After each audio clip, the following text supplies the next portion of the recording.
Akatsuki were delivered.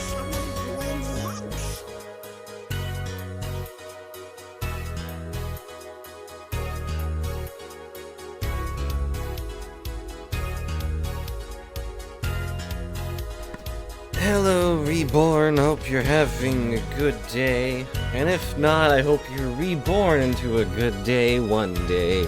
That day may not be today, but someday. But just a minor thing to note while I'm on the waiting screen still is that, man, making animation is so difficult when everything wants to use different file types.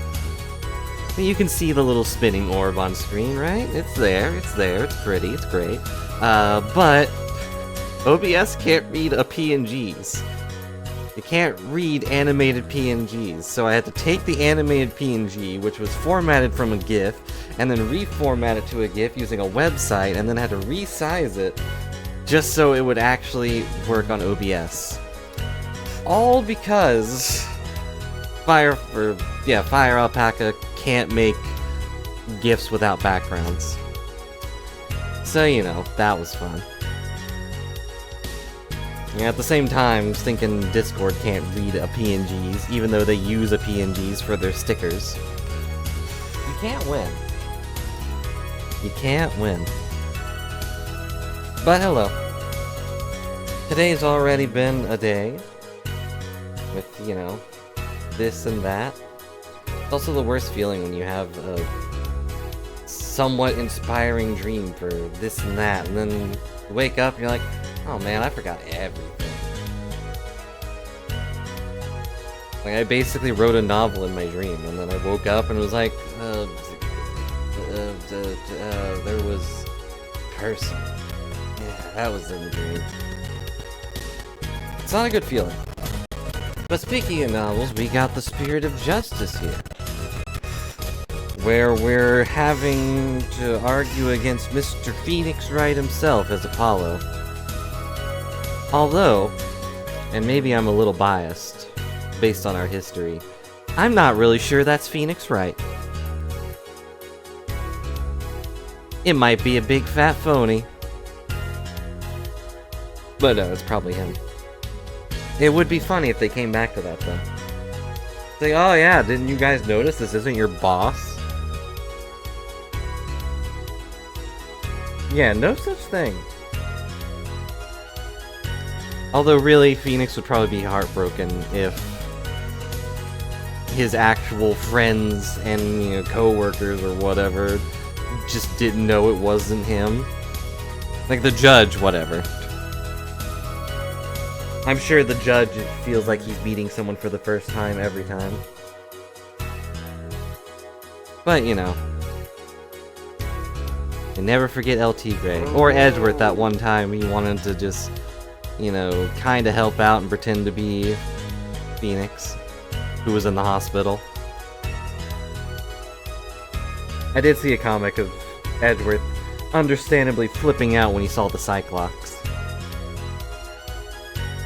And so yeah, if any normal person saw what Phoenix saw, they'd probably suspect he was on some sort of Matama drugs. Or no, it's Magatama. Matama's the other one. And hello, Tron. Hope you're having a good day. Turn off Apollo's new trials in session. You can hear this nonsense. Citra did update, but I didn't bother to check to see if it works on the Switch. Not the Switch. The Steam Deck. It was like the Switch Deck. The new patented console that everyone needs. Steam has officially melted in with the Switch. And they've just made one big handheld console that can play PC games. And Nintendo would never do that.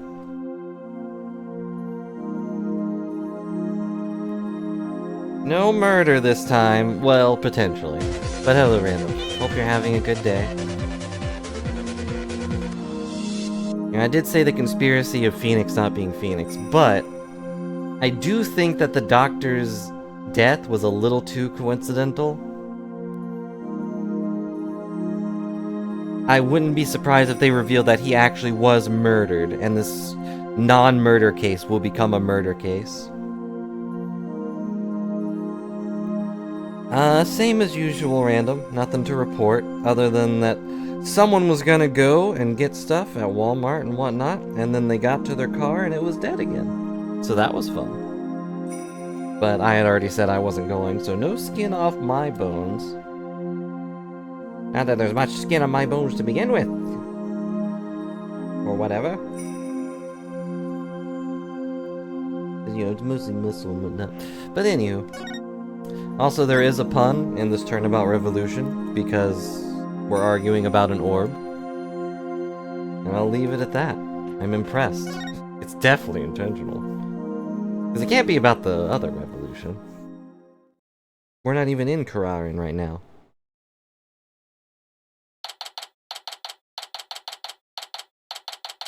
Yep, turn, revolve. District Court, Defendant Lobby. Why are we in the Defendant Lobby? Oh, we're number 3 now. Just so you know, I'm not gonna take sides. Message received, loud and clear. Jeez, I thought that was loud. Good, because I don't like this one bit. You and Dad should be on the same team. Sorry, Juicy. Wow, she's really mad. I'm sorry too, little lady. This is all my fault. You're dang right it is. I mean, I'm just worried things will never be the same between Dad and Apollo. If they go through with this. Is that all? Well, I wouldn't worry about that. That's the way it is with us men. We may fight, but we don't burn bridges, except that one time I was being chased by the very male police and they burned the bridge behind me. Just to be like, you'll never get out of there. You're stuck on that mountain forever. Of course, there was a second bridge just like 5 feet away from there, but that's not important. Really? Sure. 1 minute we're trading blows, and the next we're having drinks together. Unless they're the police.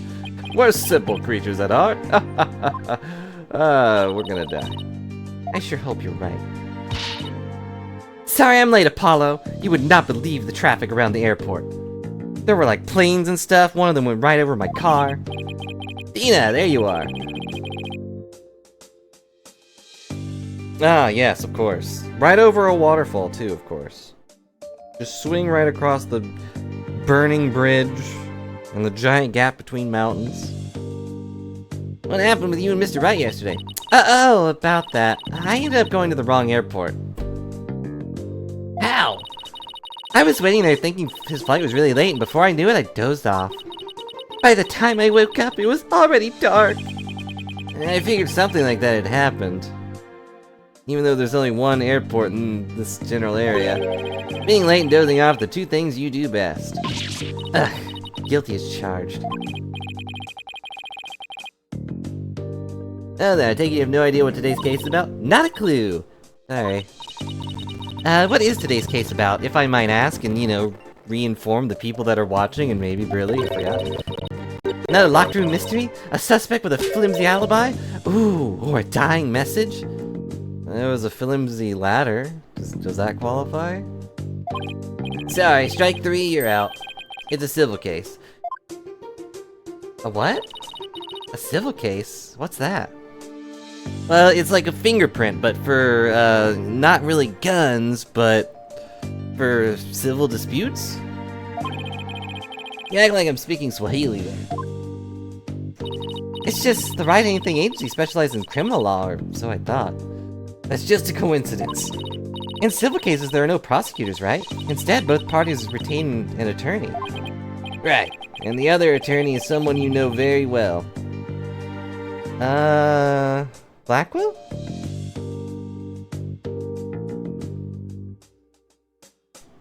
The Great Ace Attorney is pretty good. Thankfully, it has nothing to do with any of the other Ace Attorney games, really. Like, it even takes place in Britain? Somewhere in England.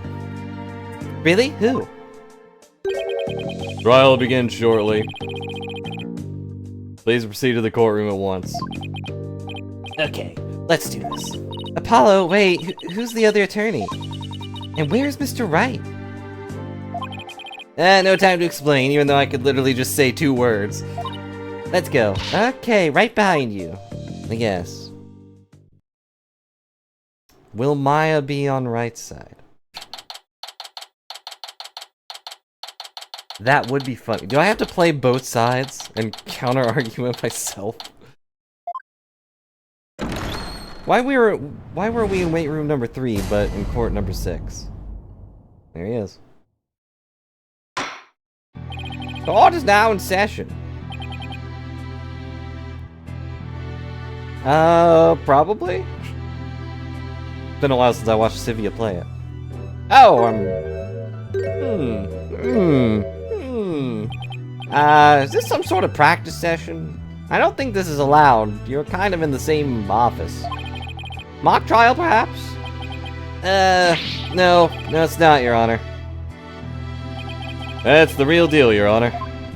So you two have had a falling out? I won't have you using my courtroom for that, you know. This isn't Marvel vs. Capcom. It's nothing like that, Your Honor. Well, thankfully you don't actually need a prosecutor's badge to be over there for a civil case, but it would be funny if he had Edgeworth's badge. Edgeworth probably would give him one. I mean, just for the novelty of him having both badges. Exactly, just so happens we have different clients in this case. I see. Well, here's to hoping there's no adverse effect on your working relationship. You can say that again. I had no idea we were going against the boss today. Ugh, sure this is a good idea, Apollo? What? You want to switch sides? Honestly, I'd rather be anywhere but here right now. Well, at least she is here. I'm really gonna need her help. Mr. Justice. Yeah? Don't expect me to pull any punches just because you're the opposing lawyer. As I said, the kid gloves are off. And come what may, they'll stay off. Instead of kids' gloves, I have giant Hulk fists. Same here, Mr. Wright. If it's a fight you want, it's a fight you'll get. Alright. No, there's no clock for this one.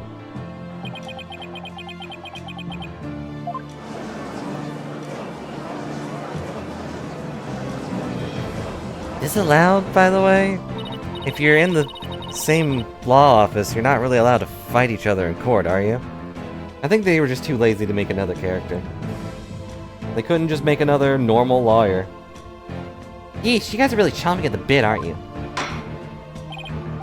I don't mind a good fight between co-workers. I mean, often I fight my brother, whoever the orange judge is, all the time. But I always win, that's why I'm always here. Just keep this civil case civil. No throwing punches. Now then, the plaintiff would like to take the stand, we may again. Plaintiff.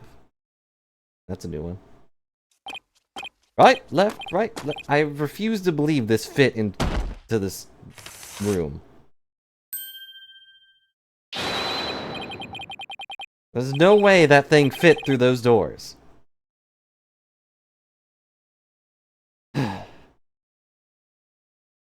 Noble Judge, members of the gallery, good day to you. I am Paul Addison. Addison? Yeah, that's probably right. This is about the start of my epic campaign, and you have all the honor of witnessing it. I believe the youth of this country are our very future. That's why we're sending them all to the mines. Too long have they been looked down on and given the cold shoulder. So to them I say, wear a jacket. Ask not what you can do for your country, ask what you can do for me. Mr. Addison, what crazy contraptions are you riding? It's my custom-made election-winning campaign mobile. Beautiful, isn't it? No, not at all. You want a witness stand, not a campaign podium. Come out of there this instant. Feh. Yeah, you can't win against the judge. That's surprising. Alright, now, why do you have a name tag? Oh, well. With the plaintiff's attorney, Mr. Wright, please explain the complaint filed against the defendant. Alright. Mr. Addison's complaint against the defendant is simple. The defendant, one Dirk Sadamati, stole my client's family heirloom, even though he didn't have it, the crystal of Amy Faye, and also he's not... Like, I thought about it last time, too, but this makes no sense. At all. Phoenix's best friends Well, secondary best friends. First one's Edgeworth, probably. But he knows Maya. He knows a Fae. He knows who that orb actually would belong to. Mr. Addison merely seeks its return. It's wouldn't have happened if damn archaeologist hadn't kicked the bucket. Too bad I killed him. I see. Well, Mr. Justice, let's have your opening statement if you would. Okay, defense asserts that the item in question is the Founder's Orb, a sacred relic from Quran. Go on. Seems someone asked an archaeologist, Dr. Archie Buff, to study the orb. Dr. Buff determined that it was the Quranese national treasure known as the Founder's Orb. The very orb that was stolen from a treasure room in Quran several weeks ago. Quran. Right. Why, yes, I saw a news report about that. I believe Mr. Wright was over there. Theft of Quranese national treasure caused quite an uproar in the kingdom.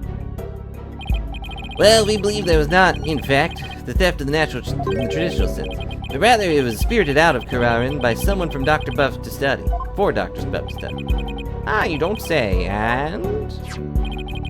Around the time, an acquaintance of the defendant learned of Dr. Buff. He made contact with the doctor, who agreed to hand over the orb. Apparently, the doctor wanted nothing to do with it once he learned it had been stolen. Seems you even have a transfer agreement between the both parties, and we'll just have to believe that that seems legally binding. Mr. Sadamani also agreed to return the Founder's Orb to the Kingdom of Quran.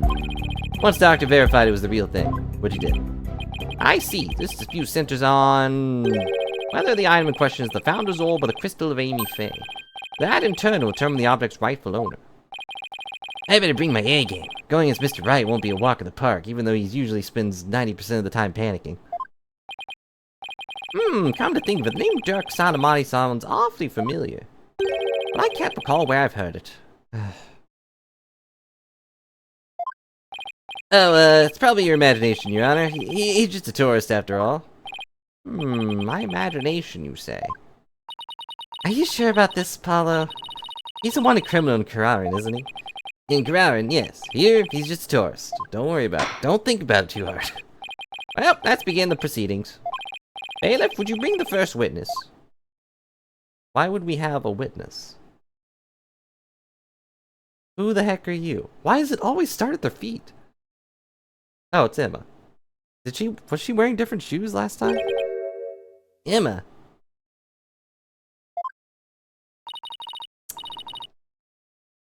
I don't remember her shoes having a bow. But maybe they just didn't show her feet, which is good. But also, why is she a witness and not just the detective? Joseph Manners, we're in court. I know, it's just... This is a civil trial. So I was surprised to see a detective take the stand. I had to do some digging on Dr. Buff. What for? You disappoint me, Apollo. First, you know I'm not just a detective, I'm a forensic scientist. Do try to remember that. Second, you owe Mr. Wright an apology. After all he's done for you, you have some nerve. First, I'm sorry. And second, I'm really just trying to do my job. You'll never get anywhere with that attitude. Take some advice from someone who's been there. I know I feel like I'm on trial here. Detective Sky, your testimony, if you please. What is... the doctor's dark secret? Police have had their eyes on Dr. Buff for some time. Why? And just today, a number of stolen artifacts were discovered in his study. Fair. A lot of them did seem like they were stolen. Among them were priceless urn and the statue that were stolen from the Fae clan. And also a purple dinosaur that no one wants to talk about.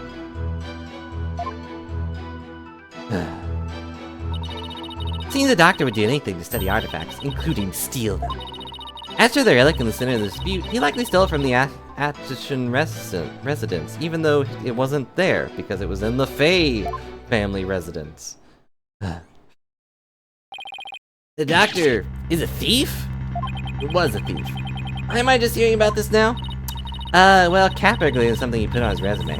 He's more careful than that. But the fact is, he was a classic treasure hunter. A treasure hunter, huh? Like people who have thrilling adventures in exotic places, risking life and limb for glory? I doubt Dr. Buff was the star of his own hit movie series, Athena. Out of respect for the dead, I'll say that Dr. Buff wasn't doing it to get rich. Apparently, he only wanted to borrow artifacts to study them. He would then return them as soon as his research was finished. According to the doctor's child, he would even repair or restore some of the artifacts he stole before returning them. He believed he was honoring the dead by discovering their history through artifacts. But whatever lofty ideals he held, it made no difference. Larceny is larceny. Yes, he certainly sounds no different from a regular thief to me.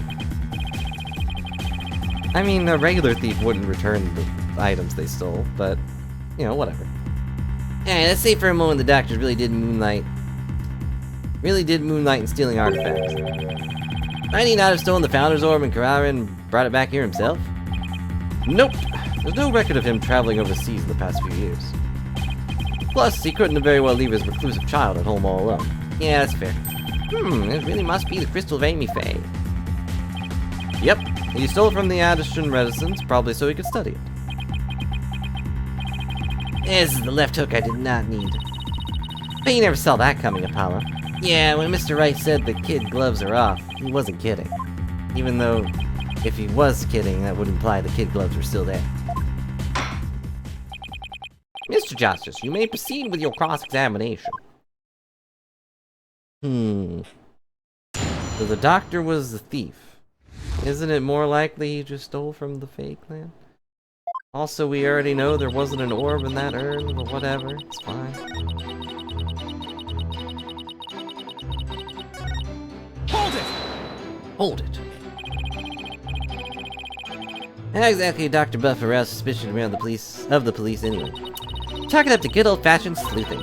After investigating countless artifact thefts for the past few years, police finally zeroed in on him and the doctor became their prime suspect. A number of those artifact thefts occurred within Korean village too, if I might add. And they started right around the time the doctor moved there. But he was never arrested. Take it there was nothing concrete linking him to the crime, even though they were literally in his room. No, which is why we were never able to get a search warrant in the first place. It's hard to arrest artifact thieves unless you catch them red-handed. Still, the police had him under constant surveillance. They didn't notice him just smuggling a giant robot into his house.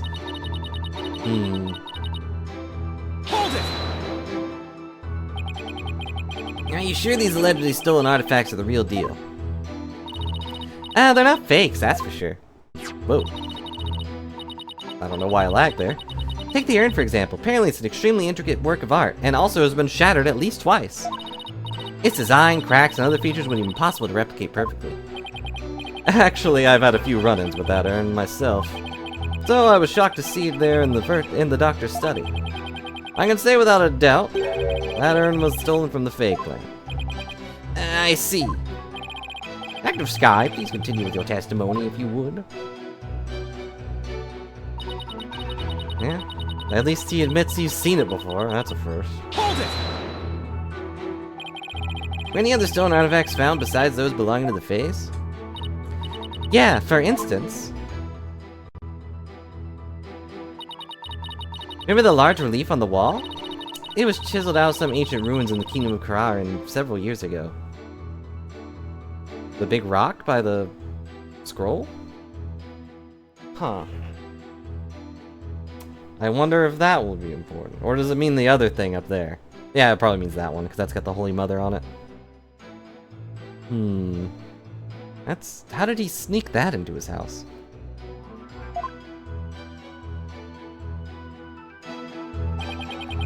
Chiseled out? Didn't that damage it? Well, he did restore parts that were so faded you could barely see them anymore.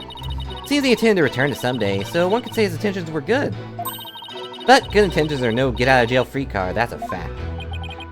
I might add, with respect for the deceased, the quality of the restoration was apparently exceptional. Seems the doctor invested a lot of money into hiring extremely talented specialists. Sounds like a good man who took a wrong turn somewhere. I guess Sarge takes after him in that way. Any further questions? If not... Are there specialists just for restoring that stuff? Probably. Hold it! But would any of them be quiet about it? Had these alleged thefts been going on for some time? At least 5 years, far as we can tell. Is that around the time his wife died? All the recent thefts have been local, but before moving to Crane Village, he had been stealing from ruins around the world. Dr. Buff is an international criminal? Wow. Guess Sarge and I have something in common. This data lends itself to but one conclusion. Dr. Buff was a thief.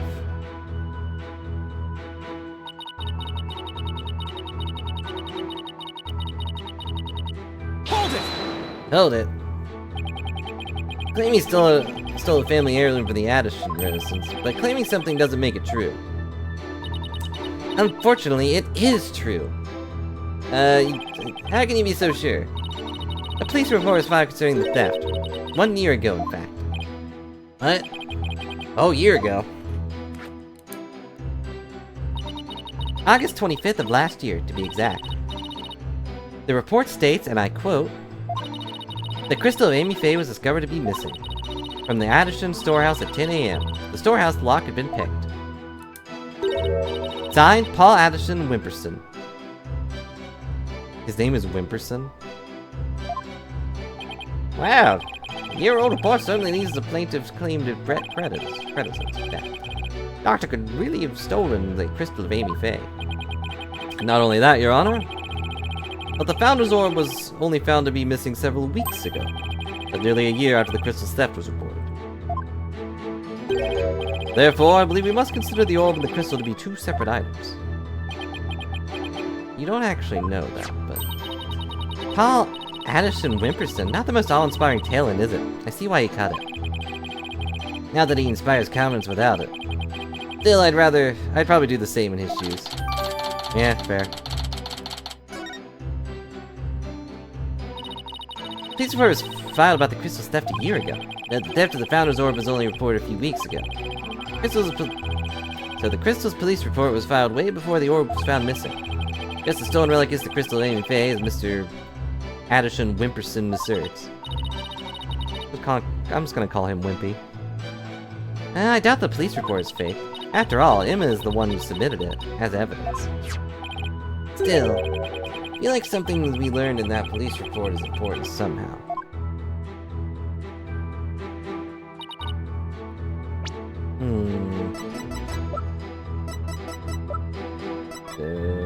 Read it more clearly. Missing at 10 a.m., storehouse lock had been picked. Paul Addison Wimperson.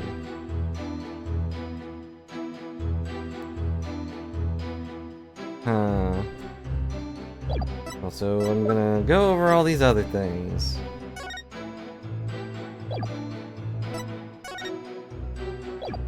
It's my dad!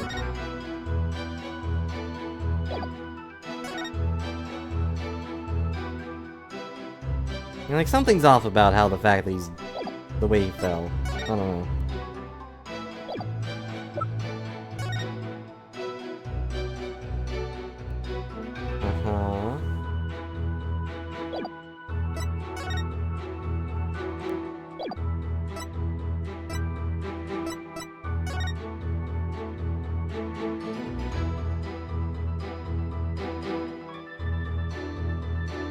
Does that say when this was? No.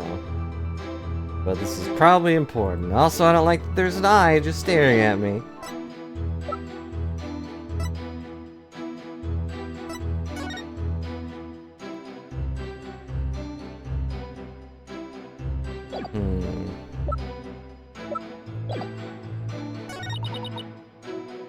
Uh-huh.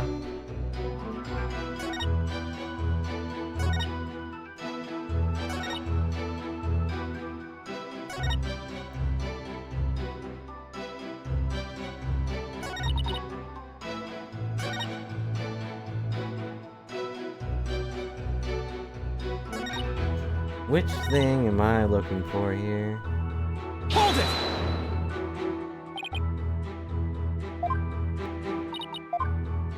It's just about the relief again, but...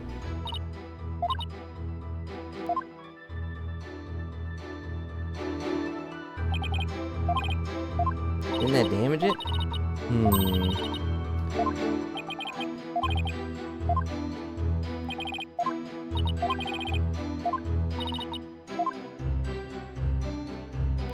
Great, we're at the first cross-examination. I'm already not entirely sure what they want me to push for here.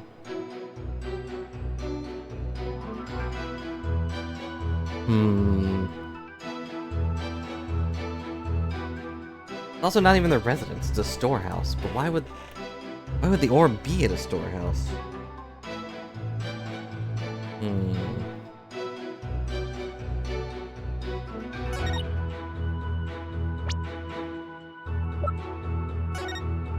Crystal of Amy Faye was discovered to be missing at the Addison storehouse at 10 a.m. Storehouse lock had been picked.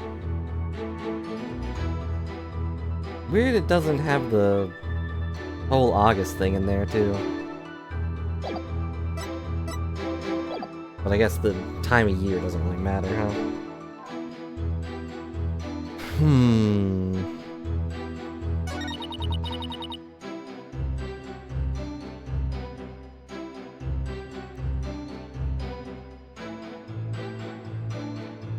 Do I present it here?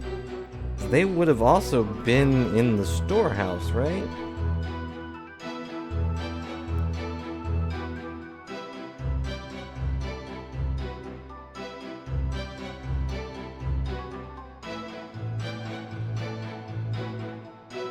Alright, hang on.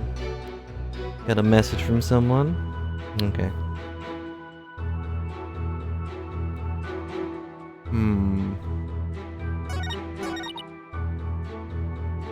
Also, I know you said it a while ago, Toronto, but how could you forget about our great campaign leader?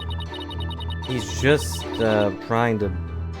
I don't really know what he's trying to do. Take over the village, I guess.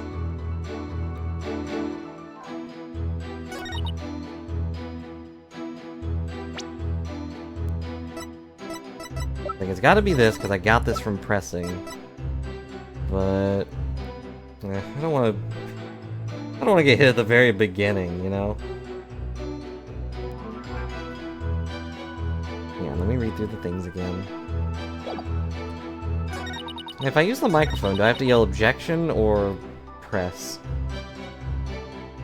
Or present, rather.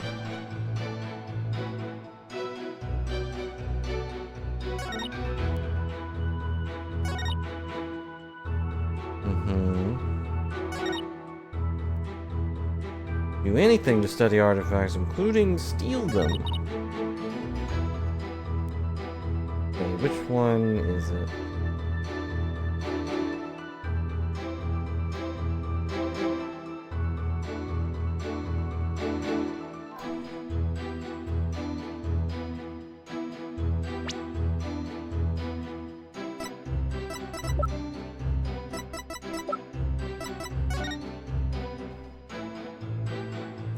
Wait, does that thing actually have...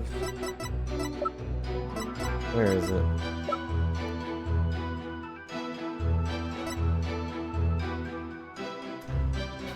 Yeah, I'm sure it does too. The 3DS mic was so revolutionary. Now here's the thing.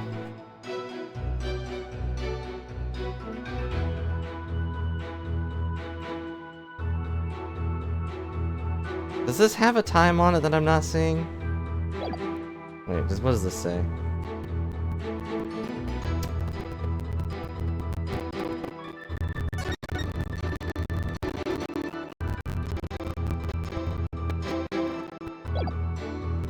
Yeah, the 3DS mic was always so good at everything, right?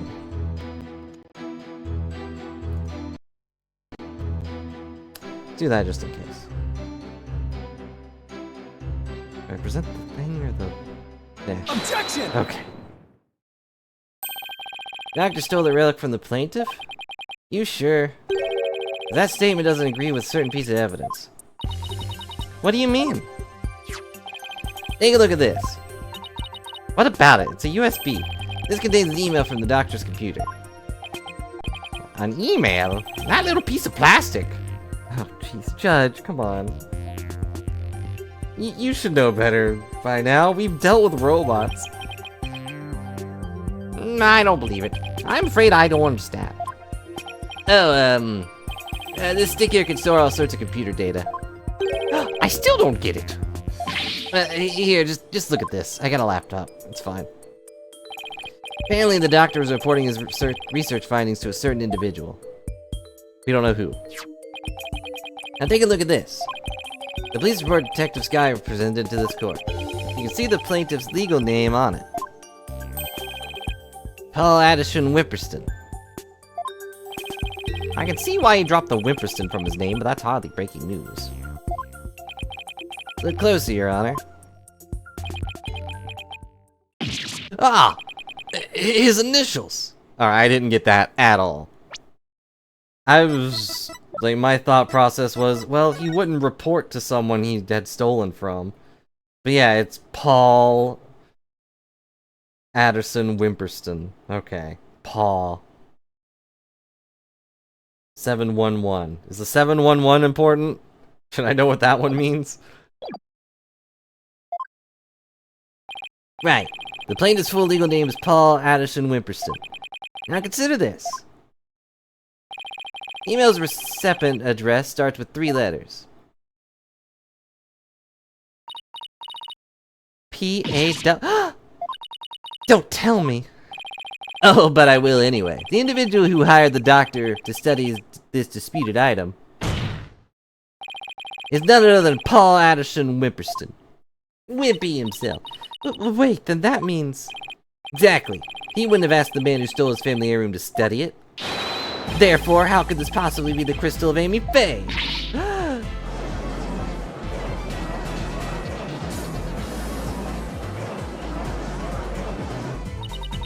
We never checked the doctor's emails. Why? Couldn't even figure out the password to his computer. I feel like there are ways around that, but... Plaintiff willingly left the orb in the doctor's care so he could study it, at the behest of his benefactor. Wait, then what about the police report? I have all the details of the theft right here.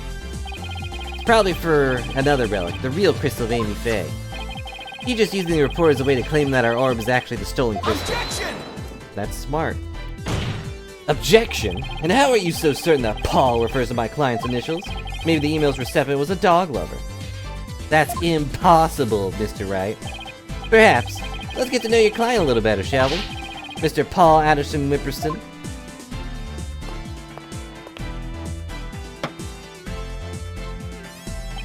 Heh, I suppose shutting down detractors is all part of the politician's job. Answer me this, Mr. Addison Wimperston. What is... your birthday? Actually, how old is he?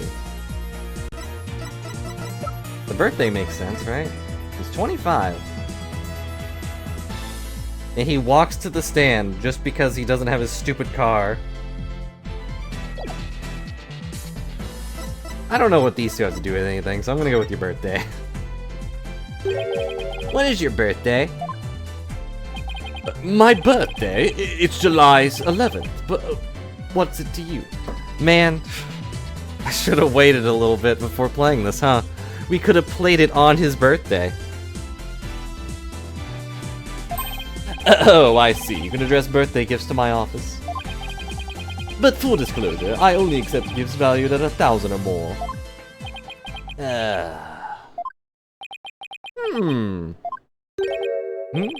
Why is everyone gone silent? How can anyone be that self-centered? Oh, right. Politician. Did everyone hear that? His name, he said July 11th. July 11th, or rather 7-Eleven. My favorite gas station or whatever. Unfortunately, it's a Tuesday. Darn it! It would never have matched up, but that's fine. He would have only accepted it if it was the 1,000th stream anyways. Or over 1,000 streams. Have I streamed 1,000 times? I don't even really know. I don't want to know that answer, actually. Matches the numbers on the email address. Both the name and birthday are a match. I hardly think that's a coincidence. Seems more like a pattern. Huh, wait. You sneaky little... Looks like someone finally decided to join the conversation. Would the plaintiff care to explain? I would like to say that is quite, quite what? Quite a thing, you've said. Yes. Any other thoughts? Are there any thoughts in there? No further comments. I stand by my previous statement. Okay, bye. Oh, Hold it! not only walks to the stand, but walks away from it. You can't just walk away. Even politicians have to explain themselves in a court of law. I'm not sure that's true. I don't know how to do. I am afraid I simply don't know how it happened. I can't possibly explain matters outside my purview. Perhaps it was a mistake on my part, on the part of my secretary. Oh, no you don't, you slippery eel. Mr. Wright, would you care to respond? Like, please, stop letting him talk. I won't argue your assertion. My client lent the treasure in question to the doctor and asked him to study it. Seems that much is a fact. Now we're getting somewhere. However, has no bearing on the issue of the ownership. How so? Mr. Addison, I fully understand your position here. You had to hide the fact that you sent the crystal out to be studied. Your family would have been very upset if they had found out. The family heirloom, after all, even though you're not a fae. You gotta be kidding me. Mr. Wright is, well, right, of course, but then he always is. That's why his name is Wright. That's why he's my lawyer. The crystal is a precious Addison family heirloom, and has been for centuries. But Dr. Buff was so eager to study its proud heritage, I just couldn't say no. I didn't even tell my grandfather. Objection! But in order to win the backing of your so-called benefactor, you were going to give what you claimed to be the crystal of Amy Faye to that person? You were going to give a precious family heirloom away just like that? I was going to explain everything to grandfather later, honest. My client's grandfather is very proud of his grandson for following in his footsteps. And if refusing him would have meant dashing the dreams of his darling grandson, I doubt the kindly old man could have said no. Well, grandchildren are meant to be spoiled. That's what grandfathers are for. Take it from me. Your Honor, please. I mean, it's been in the family for centuries. My grandfather thinks highly of my talents as a politician. That's why he entrusted me with this very important name placard today.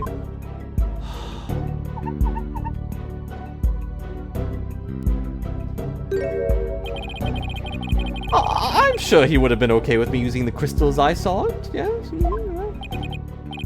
Grandpa's spoiled little brat. I think the judge is buying it, Apollo. No surprise there, when is he not? He's always going on about his own grandchild, after all. Excuse me, can I leave now, Mr. Wright? I believe my work here is done, and I'm hungry. By all means, Detective Sky. Thank you for your assistance. You're welcome. Nice to testify at a civil trial once in a while. See you around. And so we never saw Emma again. Until the next case. Even the facts have changed somewhat. Mr. Wimpy apparently lent his family heirloom to Dr. Buff. Mr. Justice, how would the defense like to proceed? Oh, alright, now what? Pal, let's hear what they know about this so-called crystal of Amy Faye. Maybe we can find some inconsistencies in their statements. Right, such as it's not even real. Okay then, Mr. Wright, if the item in question really is the Addison family heirloom, let's hear all your client knows about it. Of course. Mr. Wimpy, please tell the defense everything you know about the crystal's origin. Alright, now then listen and learn. This is the tale of the crystal of Amy Faye and the illustrious history of the Addison clan. Are you ready? Our story begins back in the old country when the Addison family reigned supreme.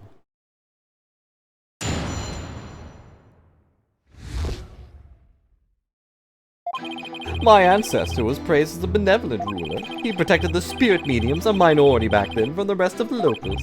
Some discriminated against them, you see, while others tried to abuse their power. As thanks, Amy Faye gave the crystal she had specially made as a gift to him. I am the descendant of that great lord. As such, my political power and influence is backed by centuries of history.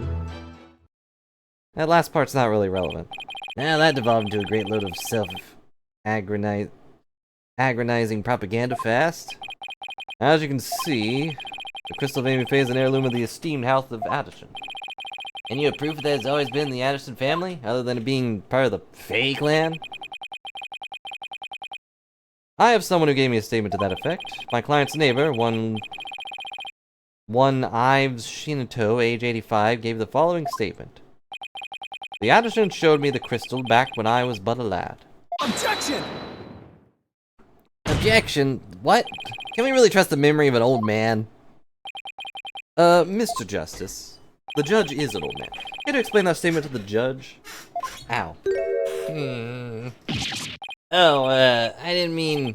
what I'm trying to say is, no, you know what? I stand by my statement. The judge forgot who Sodomati is. You know? Never underestimate the memory of your elders.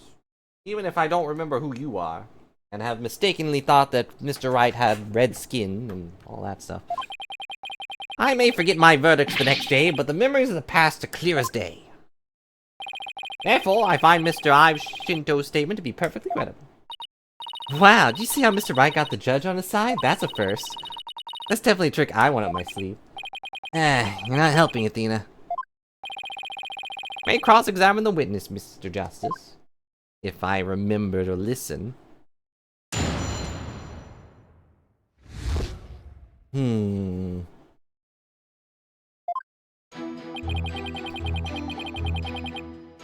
I have anything that goes against that? Because I'm sure that's a load of garbage.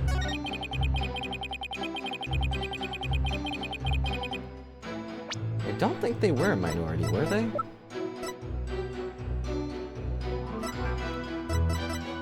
I guess I don't have Pearl's statements. Like, now they're a minority, but... How do I present a photo of my dad? True. Yeah, you don't always take after your ancestors. Hold it! Oh, let's press it, find out. That object you set down there, is it something of importance to you? That's not relevant to what he said at all. It's a name placard. This one belonged to my grandfather, Abraham Addison. He had a custom made during his distinguished political career.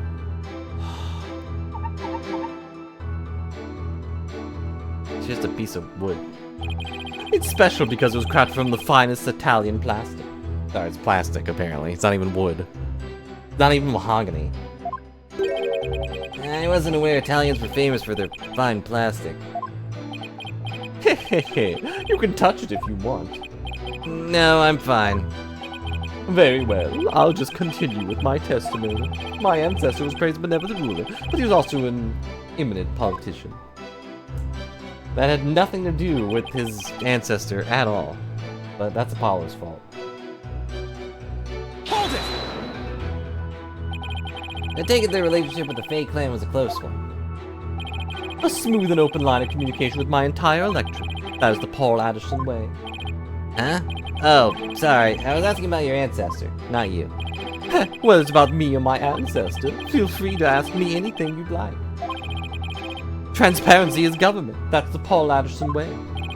More like dodging questions. That's the Paul Addison way. Thanks. I'll be sure to ask when I have something you'll actually answer. As I was saying, the Addison family protected the Fae Spear mediums back then.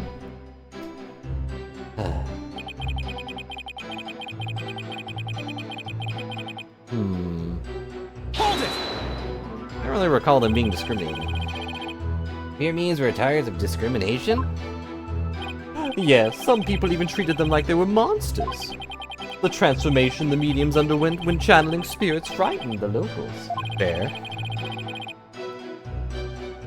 I mean, if you saw what Maya turned into like a week ago, you'd probably be pretty surprised.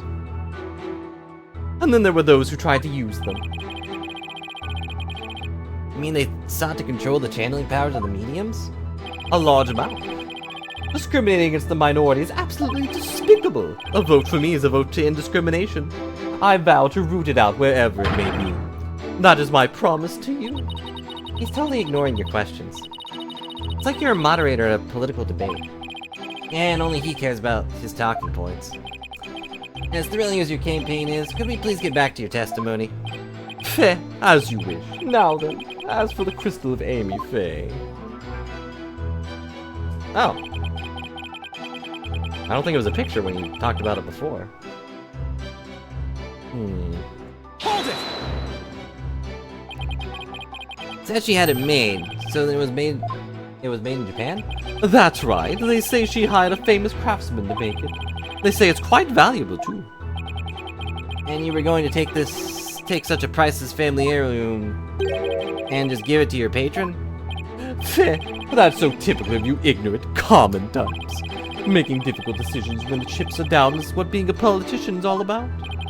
But only when it's in service of your own political career, you mean? In other words, he has no money. The crystal is a testament to my ancestors' remarkable achievements. And furthermore... Now, there's more? Did the music just get... Oh, okay. I hit my little volume wheel. I'm a descendant of that great lord. Do I care about that?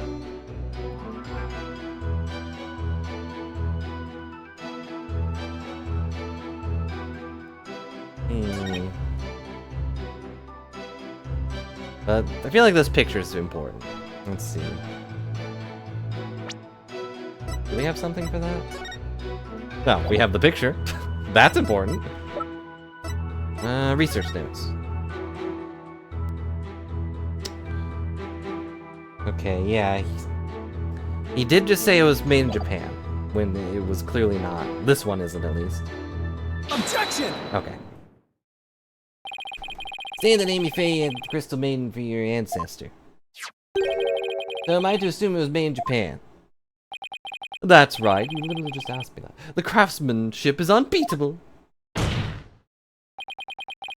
Well, that's strange. I don't see how your so-called crystal could have been made there. I mean... Oh, right, not here. We're not in Japan. What are you talking about?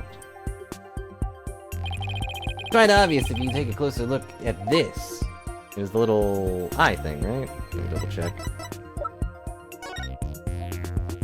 Yeah.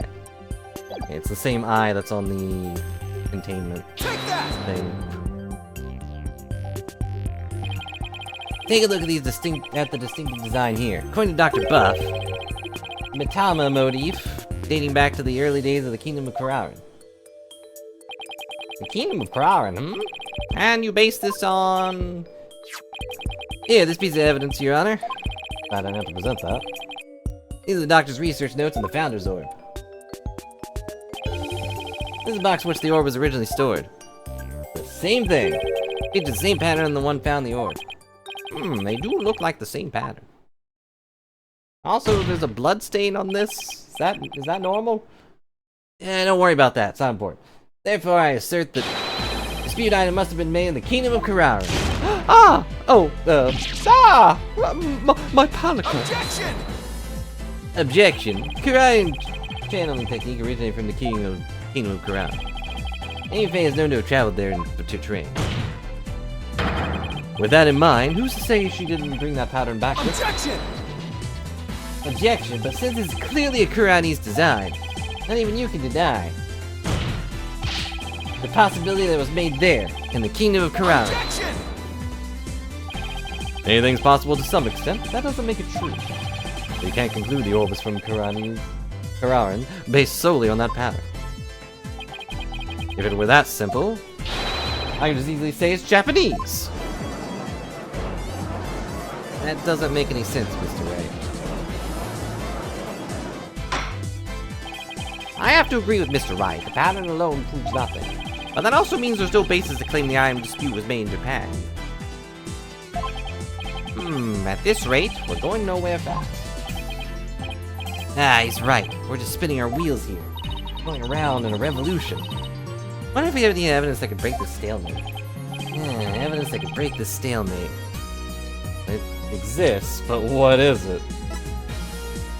I mean, the fact that he's researching it honestly is enough. I'm sure we'll get started.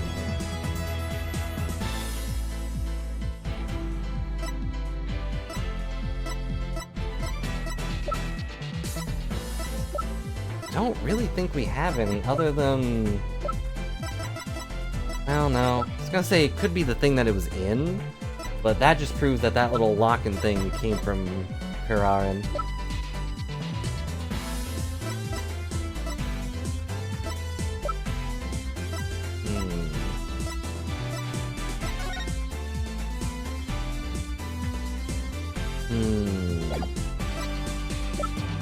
Man, did they say it's from Japan in the Japanese version? Or did they say it's from America? Oh yeah, this American design of a giant eyeball.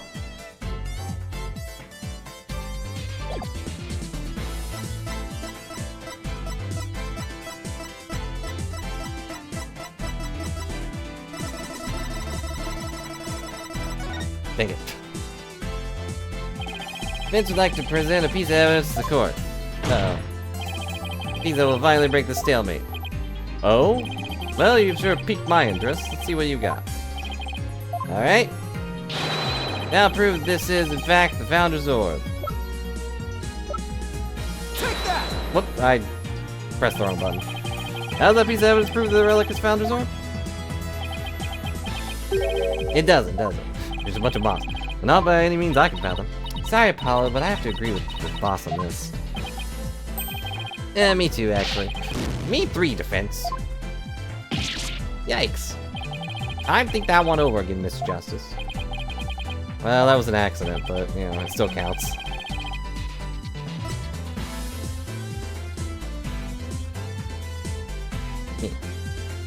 By that, I mean I didn't mean to press present. I don't really think we have anything, so I guess we actually do have to say it doesn't exist? Doesn't seem to be anything we can use, at least not at this point. Unless we can find something, this trial won't be going anywhere.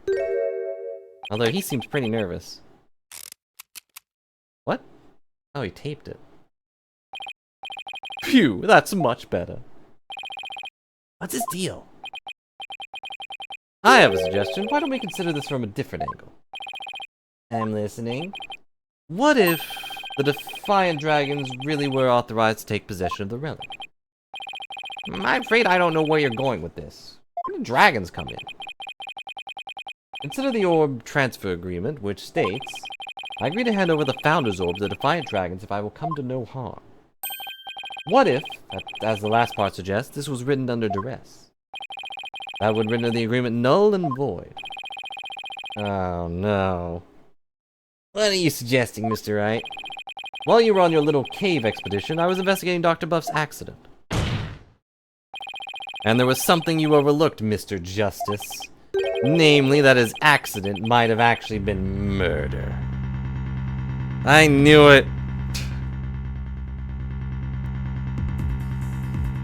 Wait, is this his plan?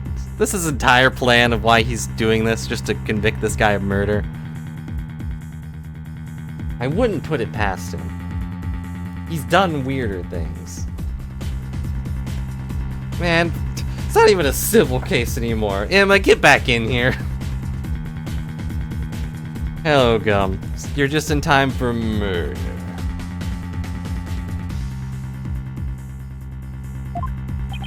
What? Murder?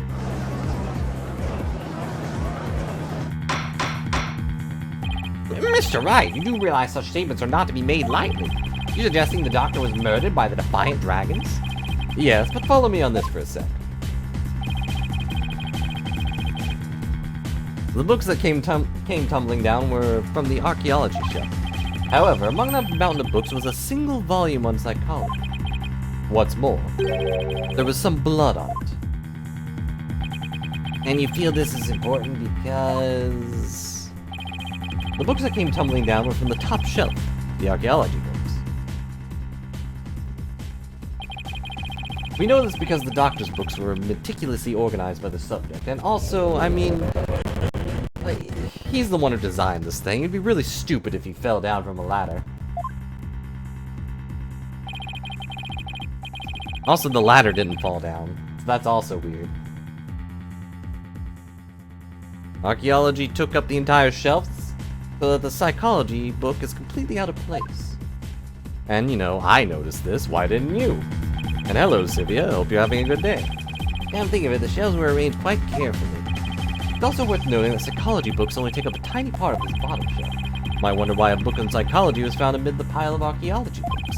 But I believe I can explain that with a single out-of-place book, what a single out-of-place book was doing there. The doctor was struck from behind while selecting a psychology book from the shelf.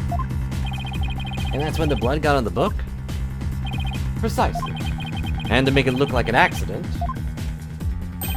he was buried under a mountain of archaeology. Objection! Well, wait a second. This is all just speculation, right? But you have proof that it was murder. Of course I do. You do? Oh man, now I know how the prosecutors feel. On a hunch, I had Detective Sky examine the doctor's head wound. She found that he'd been struck by the corner of some object or another, and, you know, they didn't put it together that he was struck by a book. Hey, what? A wound like that couldn't have resulted from a fall to the floor, you know. True. Do you understand what this means, Mr. Justice? The wound makes it crystal clear that Dr. Buff was murdered. What? Well, that was unexpected. Who'd have thought we'd break out of the stalemate like this? He pulled the ladder right from under us. Out from under us. Still, if you think that's enough to make me back down, he's got another thing coming. Even if the cause of death was murder, what makes you think it was the Defiant Dragons? You should know better than to hurl baseless accusations. Objection! Also, you met my dad. Did you forget who you were up against, Mr. Justice? I never had a base to begin with. You didn't actually think I'd come to court without witness and evidence, do you? Witnesses? What are you talking about? You usually do. I mean, evidence, sure, but you never have the witnesses. I'd like to request further testimony from the plaintiff. Specifically, I'd like to court to hear how he saw one of the rebels leaving the crime scene. He saw what? You talking about bats? Also, is there a name on the other side of that thing? If he can prove it was murder, that's the end of our client's right to the orb. Did he have this up his sleeve the whole time? How could Mr. Wright do this to us? He was just waiting to spring this trap.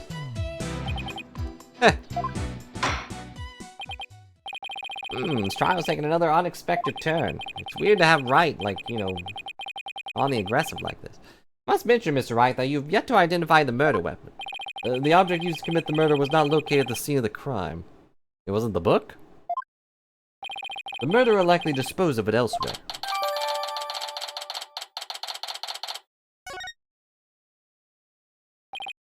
Well, I never thought we'd be deliberating the issue of murder at a civil trial. I feel like this happened before.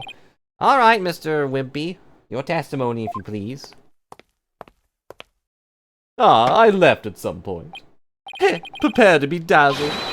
Dazzled by the charismatic oration forged in the crucible of campaign battles. Sorry, his vocabulary makes me pause. Like, is that a word?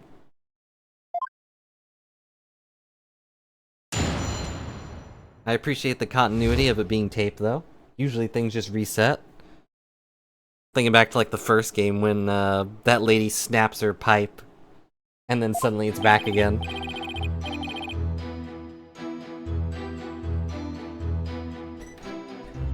That evening, I was walking alone, lost in thought. I passed by the doctor's house, and that's when I saw Mr. Abel. He was running out the front door.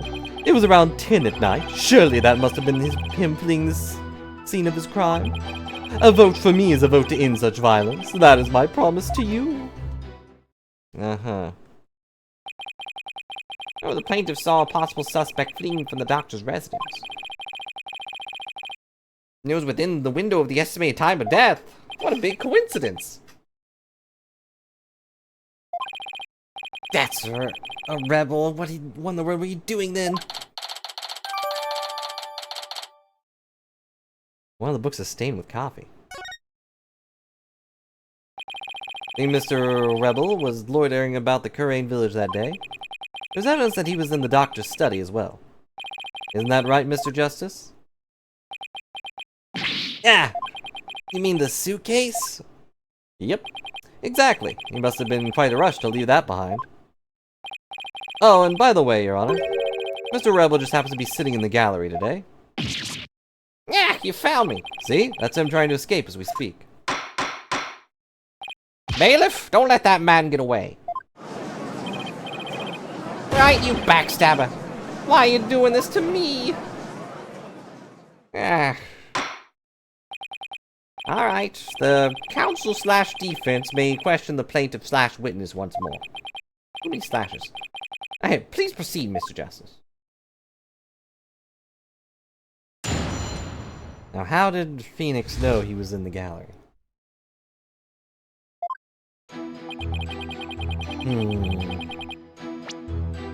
I feel like we already have a thing for this, but I don't think we have Pearl's testimony. Nope. I'm sure she'll be here soon. Probably, maybe. Hold it! I don't believe you could walk alone, though. Why are you taking a walk? Society is inundated with serious problems that must be solved, and as a politician, I'm always on the job thinking hard about possible solutions, even on my walks. Thanks for the non-answer. While we live out our comfy lives, there are starving children who suffer in the back alleys of major cities. It's not in me to ignore such suffering. A vote for me is a vote in hunger and for world peace. Yes, Mr. Wimpy, we are all aware of your outstanding character. Now please continue with your testimony and actually answer the questions. I can practically hear my poll numbers surging downward. Now, on with my speech. After all, the voting public must be informed of the magnificence that is me.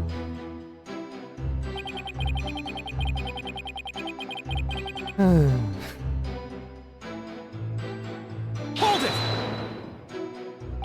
Where exactly were you when you saw Mr. Rebel? Right here, under this tree. I saw him dashing out of Dr. Buff's front door. And he didn't notice you? No, I was hidden by the tree. Really all that important to know from where the plaintiff saw Mr. Rebel? Yes. Yeah, I believe it matters a lot. I ask that it please be added to the witness's testimony. Unless there's a secondary one, that's the only time that's not important.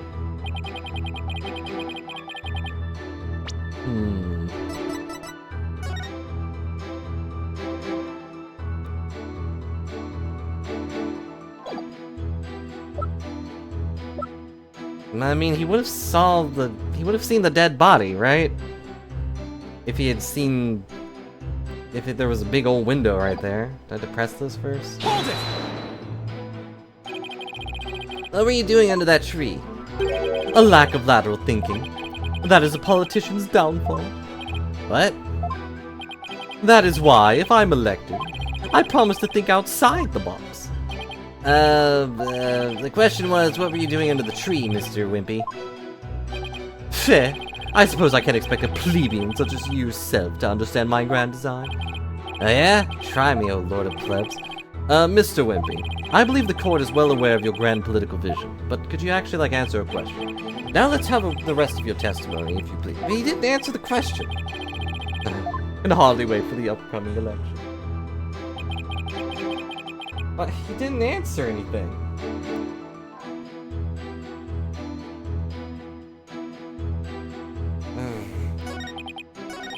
Maybe there's a second one I need to find. Around 10 at night, sure they must have been fleeing the scene of his crime.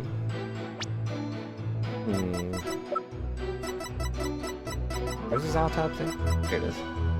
Between 10 and 11 p.m. Almost exactly. Hold it! Which is rare. Usually it's like 4 or 5 hours. You notice anything unusual? Yes, his behavior was incredibly suspicious. That's for you. His eyes were darting all around as he ran off in a total panic. As soon as I saw that, I knew he had done something and it probably wasn't good. Despite that, you still didn't report it to the police? Who would have thought he had killed Dr. Buff? Not me, that's why I didn't report it. Oh, the witness didn't notify the police. Is that an important statement, Mr. Justice? Yeah, this is the second one. I mean, he would have noticed, right?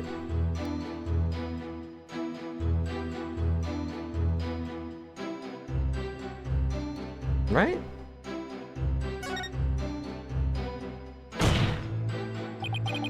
Yes, it's important. I request the witness add to his testimony. Fair. Sure, why not? He would have seen... I had no idea that Dr. Buff was dead. That's why I didn't call the police. Okay. Well, now it's the diagram, right? Because there's a window right where he was dead. Objection! Mr. Wimpy, or rather than Mr. Bull. Wasn't there something else that should have had your undivided attention? Like what? Oh, yes, of course. A politician must also keep his fingers on the electorate's pulse and focus on— No. Sorry, but you're way off. I am? You can't explain, Mr. Justice. If the witness saw Mr. Rebel from his position here, by the giant tree, then he should have also been able to see the doctor's body. After all, it was right next to a huge window. I believe you have a point there. With a body that clearly visible to the witness, it's unthinkable that he wouldn't have reported it to the police. Ah. Would the witness care to respond? He has fallen asleep.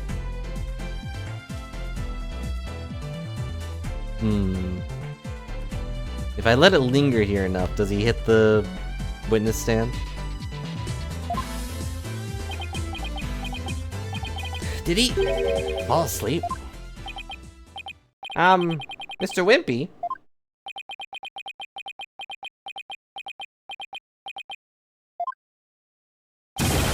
Mr. Wimpy! Huh? Oh, there are many sides to the issue. What did I ever do to deserve this? Oh yeah, I work for Mr. Wright. In any case, I'd like the court to acknowledge the inconsistency in the witness's testimony. Mr. Wimpy, did you really see Mr. Bull?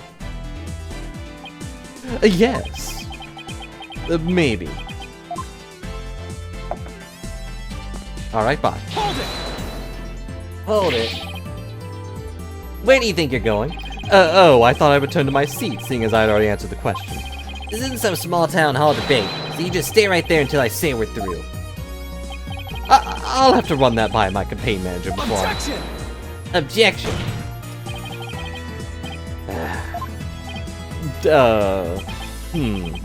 Mr. Wimpy, I think it's time for you to come clean.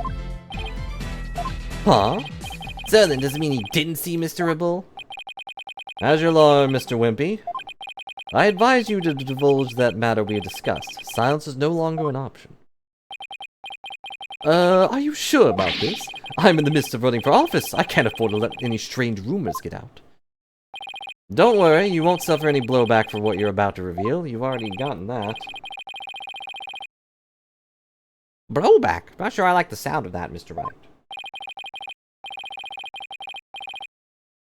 Not to worry, Your Honor. Nothing untoward will come of this, I promise. Now then, Mr. Justice. Remember how it was an anonymous caller that reported the doctor's death?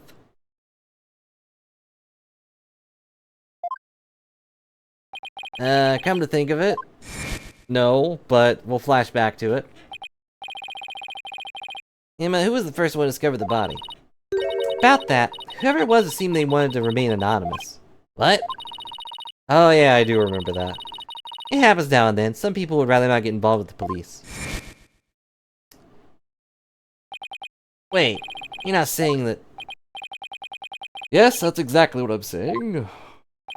The anonymous source who contacted the police, after discovering the body was... my client, Mr. Wimpy. What? You don't say. So you see, he played his part as a concerned citizen, quite admirably, if I may say so, as the murderer. Isn't that right? Yes, indeed. In our society today, there are too many people who choose indifference over righteous action. But I don't number among them. That's why I did my duty as a concerned citizen. One might call me the model citizen, one worthy of standing above all the rest. What a real standard bearer he is, reporting it anonymously. Oh, and by the way, Mr. Justice, wasn't there someone else at the scene of the crime when my client discovered the body? You mean Mr. Rebel, okay. He would have been leaving the doctor's house right around then? Wait, that means... Yes, it does. In short, what my client witnessed was Mr. Rebel fleeing the scene of his heinous murder. Considering it's Dats, he wouldn't contact the police no matter what. And that's not all, based on what we've heard so far. Mr. Orbital looked exceedingly suspicious, and that's putting it mildly. We already know the Defiant Dragons threatened the Doctor with bodily harm. And now they've killed him. The so-called orb transfer agreement is null and void.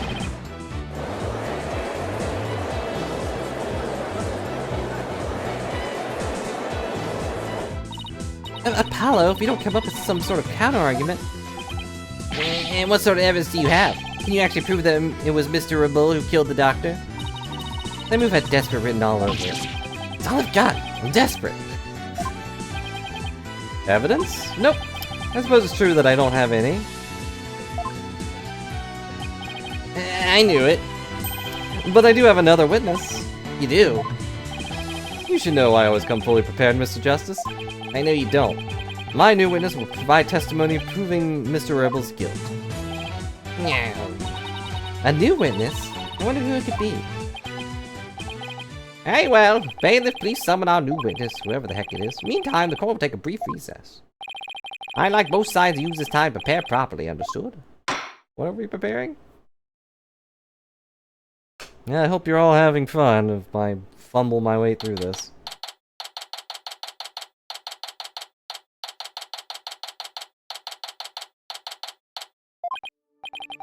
Yeah, I knew Mr. Wright would put up a tough fight, but... Yeah, just when I thought we had him, he turned the tables on us, again. He really is the turnabout terror. Is that his title? Can't let him blindside us again. Ha! Looks like they got me again. 3 times in 1 year! That's a new record! Yeah. Dads, please. No more records, or bad puns while you're at it. It's hard enough trying to help you as it is. Roger that, I'll be more careful next time. Is what Mr. Wright said true? Did you really pay a visit to Dr. Buff that night? Yeah, sure did. Can't remember the exact time, though. All I know is he wouldn't hand over the orb. Someone put in his head that we rebels were dangerous. That's why he threw me out. The Doctor was still alive when Dad last saw him. Well, it's tough to prove it, though. Better brace yourself, son. The next witness's testimony could make or break this case. Yeah, I know.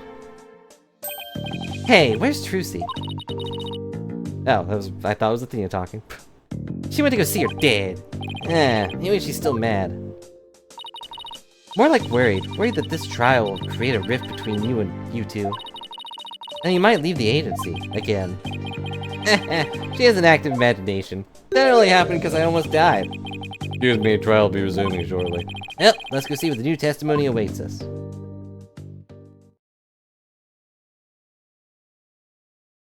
Is it gonna be Mr. Sarge? The only other person I can think of that was around, that we've actually met. Well, maybe Pearls. But she only saw him exit. Alright, court's back in session. Mr. Wright, you said you had a witness? Your Honor, I'd like to call lone survivor of the Doctor's murder to the stand. Hey, can't mean the Sarge is here? You mean Dr. Buff's reclusive son? How did you get him to cooperate? I told him you were here. Nothing a little persuasion couldn't handle. Poor child only agreed to help if it meant catching the killer. Getting a kid like that to overcome his fear, now that's impressive. This must be really important testimony for the kid to come out in public like this. Very well, Mr. Wright. Please call your witness to the stand.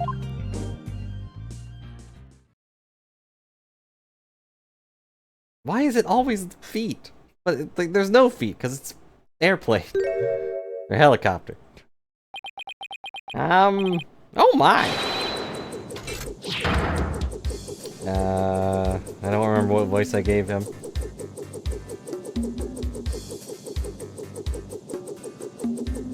I don't know. Sergeant Buff at your service, sir. He's here as the drone? Really? Mr. Wright, what exactly is the meaning of this? Judge, we interrogated a robot just a bit ago. Past traumas rendered it impossible for the witness to venture into the public. Leaving home was hard enough, and it seems leaving the witness lobby was just too much. So he's here? I'd like to continue with the testimony delivered via this drone. And I swear if I'm shot, I'll have complaints. I understand it must be terrible to lose one's father like that. But Testimony via remote control toy? That's only happened like 3 times. Well, let's take things for a spin to see how it goes. Just who's piloting this trial anyway? Just sure warmed up to the idea fast. I think the phrase you're looking for is gave up. Yeah. Disappoint me, Colonel of Justice. Think I much called you a comrade. Yeah, why?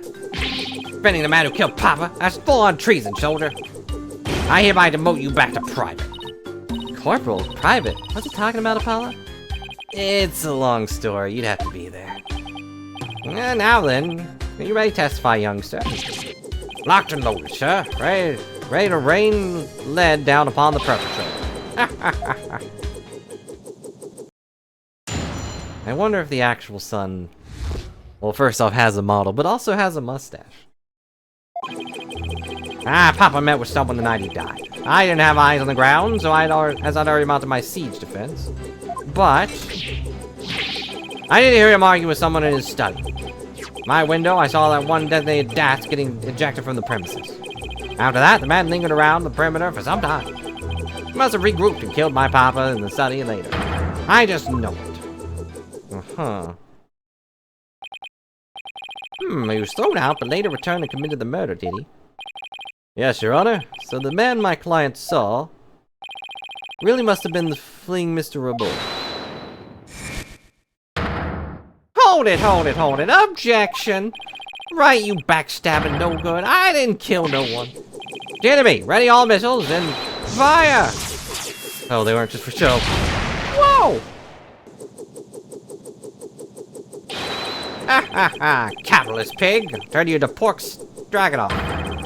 That's a taste of my ultimate anti-swine weapon. Oh, fires missiles too? Yes, well, the witness is all yours, Mr. Justice. Oh, just gonna ignore the dead body? Dats is dead. Like, unless those missiles just explode into hot sauce. Or ketchup. Uh-huh. Well, we know that's Dats, but... Hold it! Your father met with someone? Could you be more specific? Nope! I was in the midst of a crucial defense siege operation. Right. You're referring to how you don't leave your room, correct? Never know when the enemy might be lurking outside siege perimeter. What about, you know, school? Oh, I don't go to boot camp. I'm a soldier. Sergeant doesn't associate with rookies still too green to fight. With a kid like this, I bet Dr. Buff won't be getting any rest in the afterlife either. Very brave of you to come to the courthouse today. What was it you said about siege defense? Oh, that? Well, you know, I don't use my room.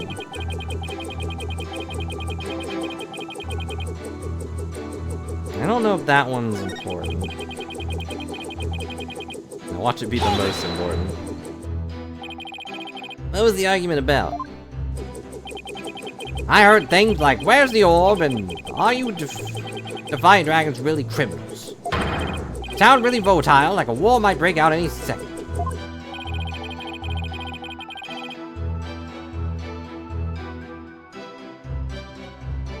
The two of them had an argument when Dats came to get the orb. We already knew that. Did you see or hear anything else? Yeah, I heard them arguing, and then silence. You heard him get tossed out, right?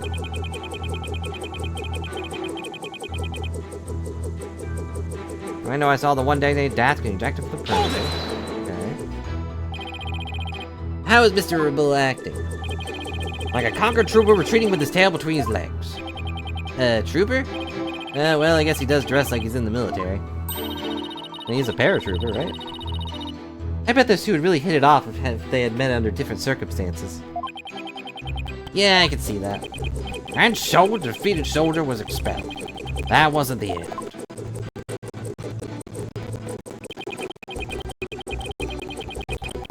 Well, Dats does seem like the type that would get along with kids. That does seem suspicious. Kept on hiding behind trees and telephone poles, stealing glances at our house. Well, he couldn't exactly leave without the orb. Also, his suitcase was in there. But he was angry he'd been kicked out. Must have regrouped and killed my papa in the study. I just know it. Hold it! Don't you keep your front door unlocked? If so, then anyone could have got in. That's true. Papa didn't keep our house locked up, even though we had stolen objects in there, apparently. Said there was no need because there was only good people in Grain Village. And he ended up dead anyway. Only a monster could do what they did to my kind, trusting Papa. There'd be no mercy. I vow swift and terrible vengeance. I'll carpet bomb the killer with everything in my arsenal. You already did. Order!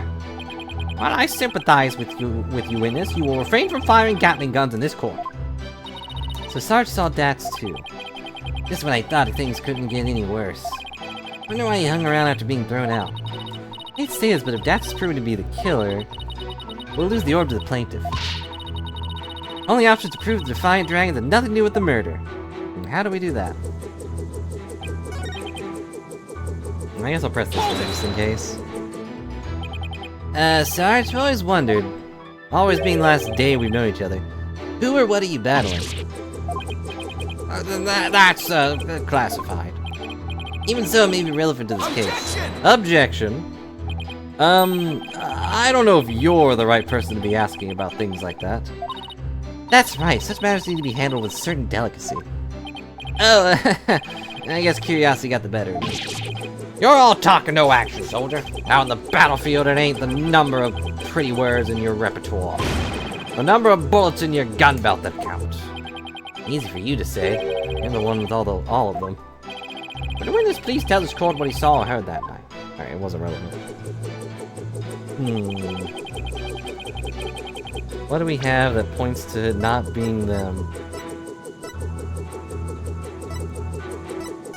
Dats is allergic to coffee, so it couldn't have been him that murdered him. That's gotta be it, right? I mean, the fact that he's like, if I came to no harm, I would give you it, does kind of point to not being them, right?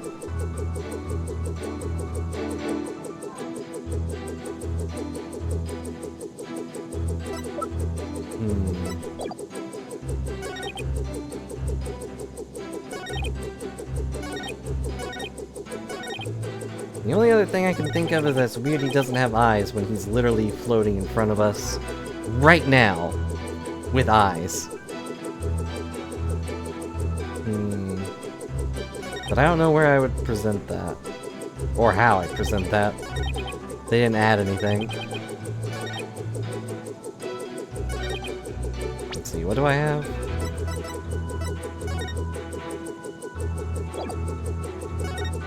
Dats exited there. It'd be nice to know where his room is. But I guess it doesn't matter, the door's always closed.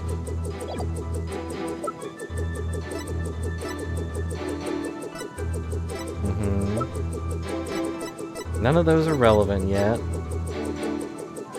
That's not relevant. Cerebral hemorrhaging after being struck on the back of the head with a corner of an unidentified object. Apparently not the book. Which is weird.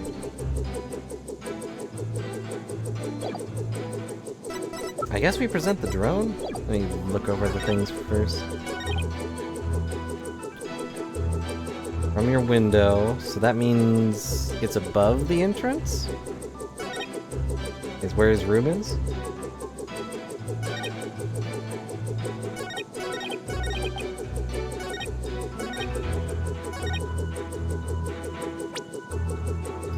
I hate it when the little badges start glowing red. I'm like, oh no.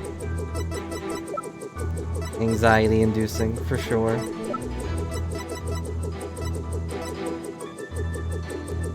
Objection! Okay, well, the music stopped. Sarge, are you hiding something from me? How dare you question your superior officer like that? You want to get on this Stroganoff action with the pig boy over there, soldier? Sorry, but I'm afraid lawyers are missile-proof. What? When the defense care to explain, how are you missile-proof? Simply, Your Honor. Just as he's able to see what's happening in court right now, Sarge was able to see what was happening in the study then. With his cherished drone, of course. Ah, now that you mention it. And to think, the answer was right before our eyes this whole time. And if he already had his siege defense up, then he would have been floating around.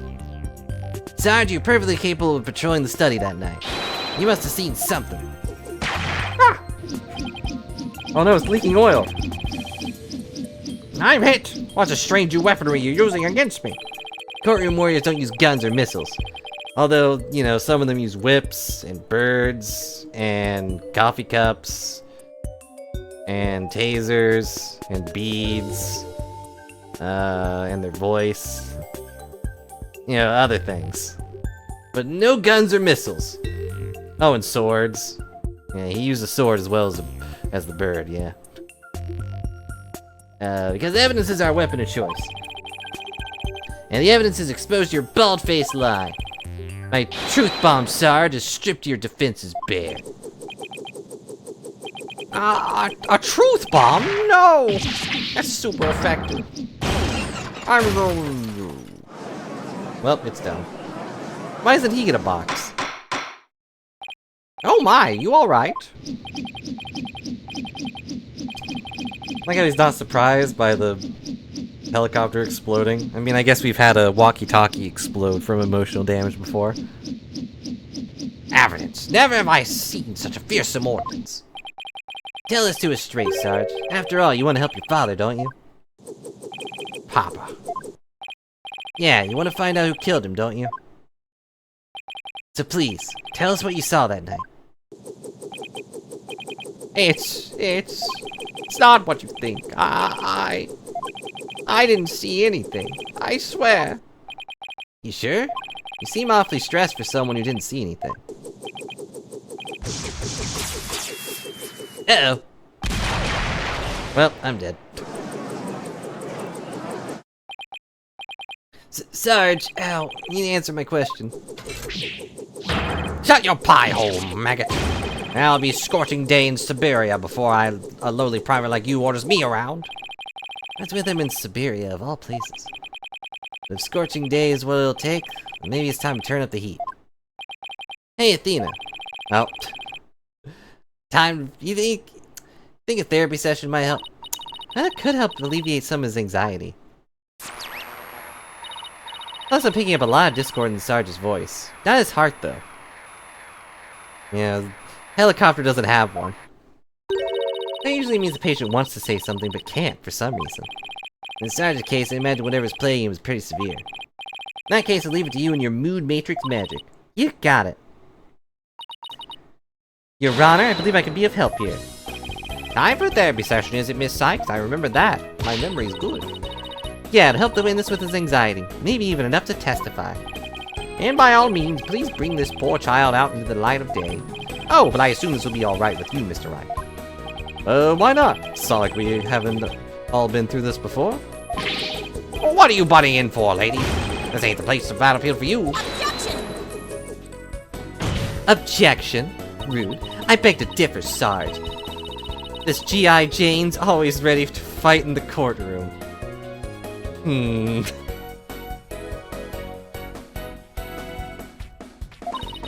Wait until you see what I've got up in my arsenal. Analytical psychology. With it, I'm gonna blow a big ol' hole in that armor you built around your heart. First evidence, now psychology? Where are these WMDs coming from? Well, if it's a battle you want, bring it on. You may have started this war, but I'm going to end it. Corpse woman Sykes. Corpse woman? You got it, Sarge. Time to seek out the agony buried deep in your heart. Brace yourself. Now we get Athena's magic.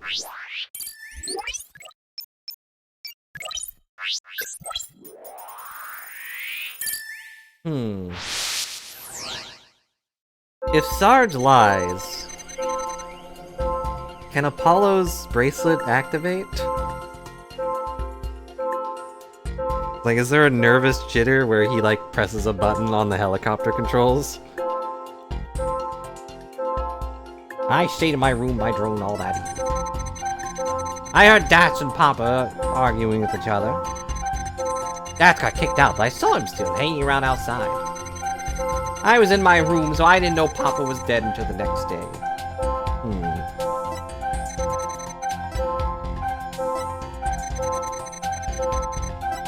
Like, he's always sad. But he seems especially sad here. Got it! Is that it? Nope. This emotion isn't that out of place given the statement. Paul, are you just looking at his emotions as they relate to only a single statement? It's really important to look for emotional fluctuation between two different statements, too. Alright, thanks for the reminder, Athena. Alright, let's try that again. I don't know, he seems especially sad here.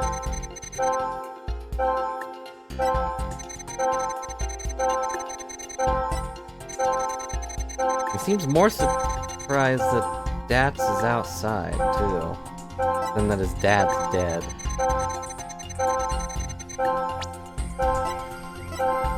Got it! I guess that was the hint she was giving me, too. That's strange, you reacted with shock when you discovered your father's body, yet you weren't nearly as shocked than when you saw Mr. Orbital. Normally, you'd expect the death of one's father to be much more impactful. Ah, enemy fire! Direct hit! That is strange. I wonder what it could mean.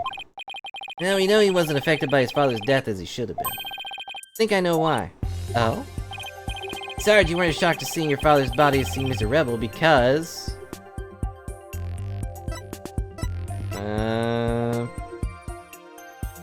I don't think he would have seen his body already, right? I feel like he would have flipped out a bit more. You're scared of Mr. Rebel?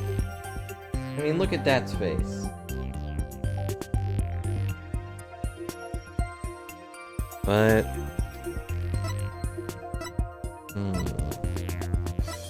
I don't know what else there would be that he would still be shocked by. Sarge, maybe the truth is you left your room that night. And that's when you saw it. Your father's body. I saw no such thing! Really? You didn't see his body? Alright then. What did you see? Alright, that was it. Look, Apollo, we've lost some noise. It was nice to suspect that you really did see something. Sarge, please, tell us what you saw. Ow, but...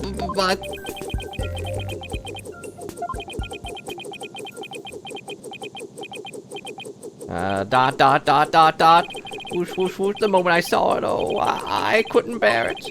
I couldn't stand to lose that another loved one. Huh? Am I missing something here?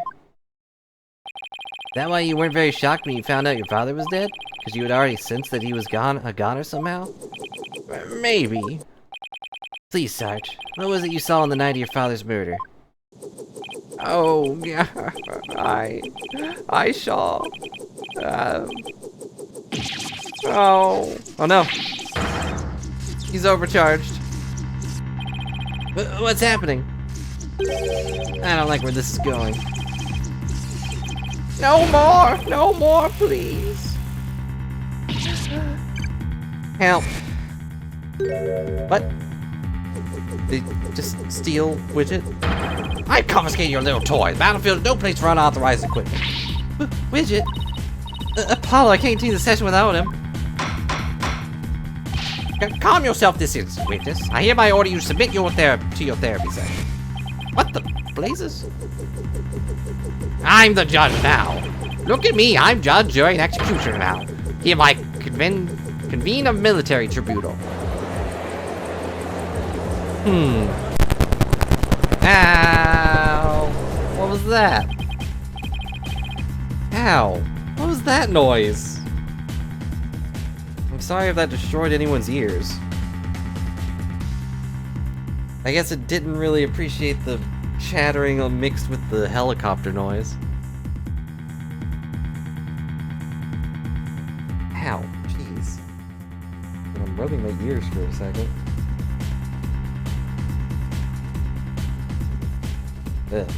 Well, it's gone way too far. Bailiff, arrest that drone this instant. Stop resisting. Oh no, he's got a gun.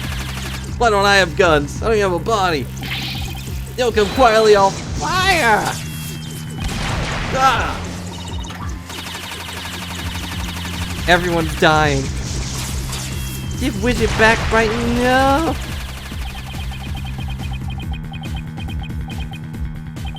Someone should probably go grab the actual guy, huh?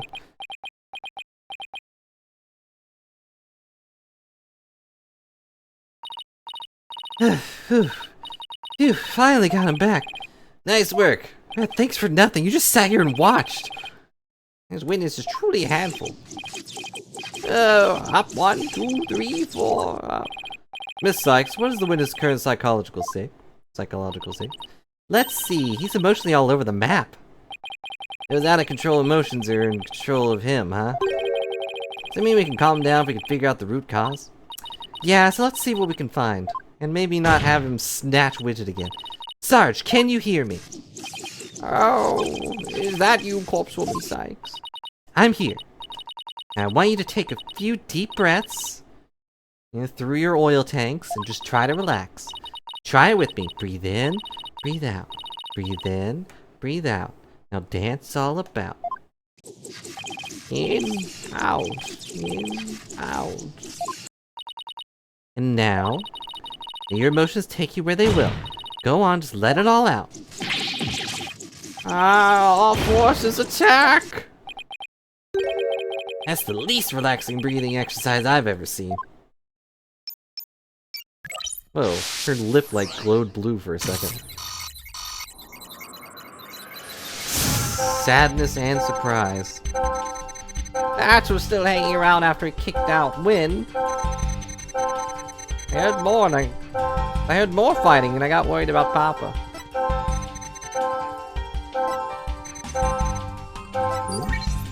Info update. I left my room, but suddenly, I got dizzy and passed out. I remember a flame lighting up the room, and Papa grinning with the delight. That's when he must have been killed. If only I hadn't passed out.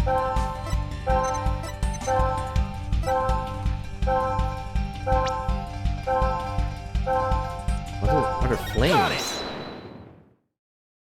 And flames are very stressful for him, but that's it. Sarge, you were overcome with shock and fear when you saw those flames, weren't you? Was I? Yes, just 6 months ago. You and your mother were caught up in an arsonist blaze. It's no wonder you'd be extremely scared of fire. Yeah, yes, that does make sense. And maybe, just maybe, your subconscious fear of fire was what caused you to withdraw from the world.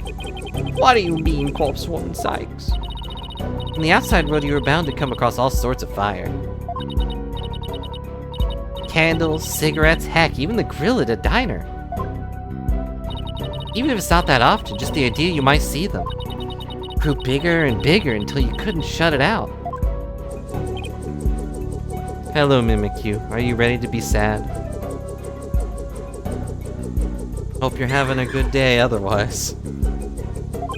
I think you might be onto something. Candles, cigarettes, just thinking about them sends a chill down my spine. I can't even bear to look at my missiles firing into the air. Now, things I take for granted. Now I see. I was afraid of the fire. Strange, I didn't even realize it myself. About that fire, Sarge, I hope you don't think my shirt's fire. Can you tell me what it was burning? Just stay calm, maybe something will come to you. Oh,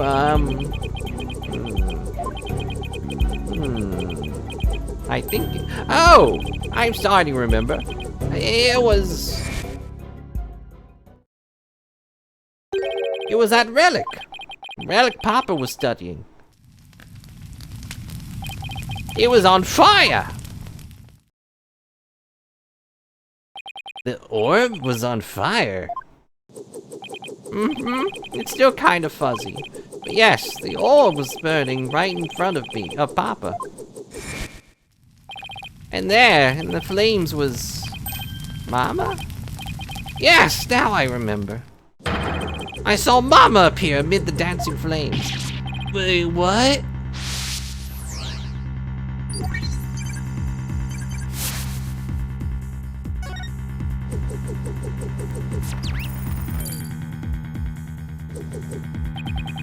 What's going on here? Maybe it's a memory from the fire that killed his mother. Might be confusing with what really happened when his father died. Now let me guess, more therapy? Yep.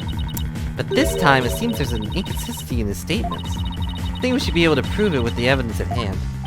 And I hope this inconsistency is the key to proving that the relic really was the Founder's Orb.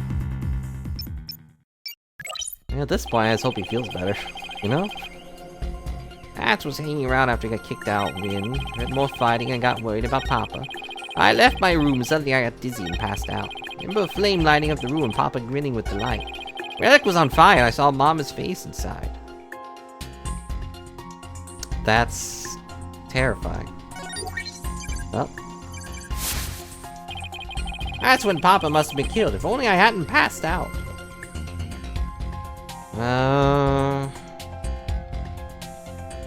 That couldn't be when he was killed, because he took the orb somewhere else.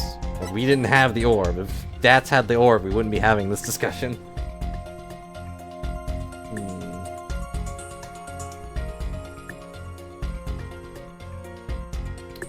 What do I have that goes... I mean, there's the raincoat. There's the moss, right? Or do we put the orb? Yeah, okay, he hid it in the ruins before his untimely death. Objection! Okay. Don't blame yourself, Sarge. After all, even if you hadn't passed out, the outcome would have been the same.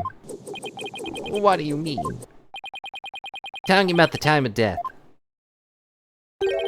Your father wasn't killed right after you left your room. What? Explain yourself at once, Private Justice. Said you saw your father burning the orb, right? Which, you know, is pretty weird. But that night he went to hide in a cave. So what you saw, Sarge, was something that happened before your father left to hide the orb. Ah. So you see, he didn't pass out right before he was killed. He passed out right before he left for the cave to hide the orb in the ruins within. So even if I hadn't passed out? That's right. The outcome would have been exactly the same. It's because your father, Dr. Buff, was killed after he returned to the ruins. From the ruins. And therefore, Sarge, there's no need for you to blame yourself. Oh, I see. I still do.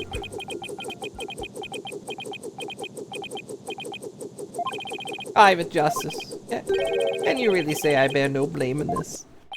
Absolutely. Why do you ask? Because the truth is, if I hadn't engaged in my siege defense, Papa would still be alive. Sarge. Papa wished nothing more for me than for me to lead a happy, healthy life. That's why he quit his job and moved us out, away from the big city. But even then, I didn't have the courage to set foot into the outside world. And in the end, it didn't even matter. I failed to make Papa's wish come true.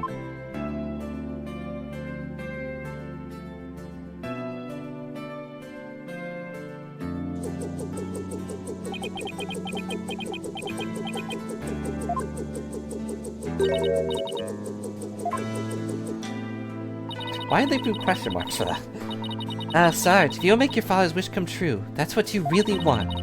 Who's to say it's too late? Why don't you take the first step now?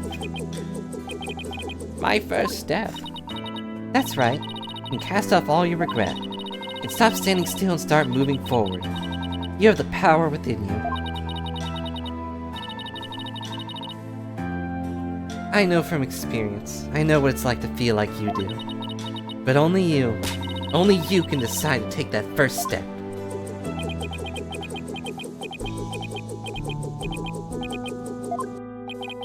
You don't change your tactics now, Sarge. The victory you seek in the war you're waging will always lie behind your grasp. I get it. Army talk. Thanks. I think I understand now. I've made up my mind. As of this moment, I'll suspend my siege defense indefinitely. Are we gonna see him? Oh no.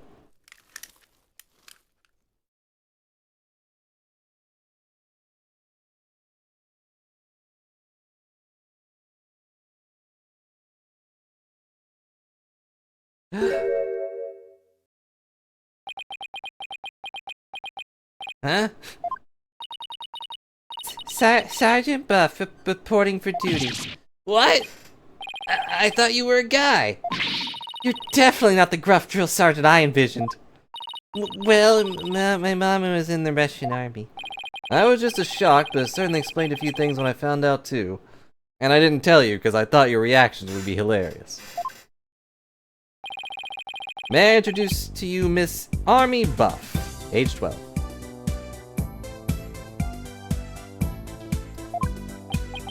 No way. Careful, soldier. Don't forget I could blow you away at any moment's notice. She's just too cute. So, have you always been in a wheelchair, Sarge? Negative. Only since I was injured. In the fire. Your voice sounds awfully different from before. Not that really could really make a difference.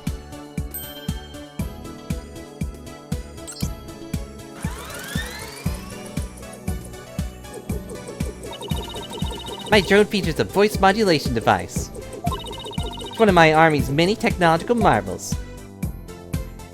Well, you fooled me. I thought some 20-something military fanatic was at the controls. If it's all the same to you, troops, I'd like to continue my testimony. I just remembered something. It's as crisp and clear as a trumpet at a roll call. What did you remember? It wasn't my mother who appeared in the burning orb. It was some lady Papa had shown me in a picture a long time ago. He said it was the Holy Mother, the founder of Quranism. She appeared right there, right in the burning orb. Huh? What did you just say? Well, I guess that proves it's the orb, right?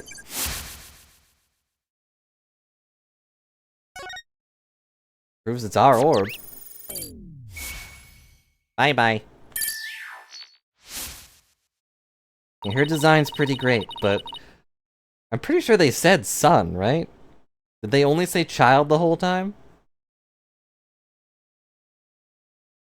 The Holy Mother of Quranism was in the burning orb? What does that even mean? I have a bad feeling about this. Could it be? Could this explain what Sarge means by the Holy Mother appearing in the burning orb? Do we have a thing about the Holy Mother? Oh, wait, would it be the research notes? Offer thy prayers as fervent as fire, only then shall the Holy Mother return. Yeah, probably. It might have been just a case of them assuming because of the voice modulator. Also, yeah, I think it is this one. Take that! Didn't work for some reason. Dr. Buff's research notes? What do they have to do with this? Look at this, the burning orb, the appearance of the founder. This part points to both. Do I just present those? Take that! There's a legend about the orb involving a mysterious riddle. And this song in turn is said to contain the key to solving it. If the legend is true, then I believe the answer lies in this part of the song. Offer thy prayers as fervent as fire, only then shall the Holy Mother return. Well, anyone see where I'm going with this? Hello? Am I alone? Judge? Ah. Prayers as fervent as fire. You're supposed to set the orb on fire? Yep. The whole stanza seems to suggest that the founder will appear if the orb is set on fire, which seems really stupid. Like, that's stupidly dangerous, I mean. Wait, so the doctor, he... Yes, Athena. He has solved the ancient riddle of the founder's orb. Oh my! Well, we have the orb. Get a lighter. Maybe take Sarge out of here first. Papa was a great archaeologist, so I believe in him. And I want to believe he achieved his long-time dream of solving that riddle before he died. Now we won't know for sure until we try it for ourselves. Yes, do it, Private Justice, please. I want to see what Papa was searching for with my own eyes. Objection! The plaintiff must object to this. Objection! Objection? The plaintiff will stand down and be quiet. Objection! Objection? You don't have the right to set a precious relic like that on fire. Objection! Objection? I do. Oh, but I do. All I needed was Sarge's permission. Since we still don't know if this treasure is the Founder's Orb or the crystal of Amy Faye, any ownership rights the Doctor had now belonged to his daughter. Therefore, you have absolutely no right to stop us. Oh, dang it. It's got me. Very well, Mr. Justice. I never thought I'd be saying this, but you may burn the evidence. The first time we legally get to burn evidence. Hooray! Usually that just happens on its own, but now we get to light it ourselves. Alright, here we go.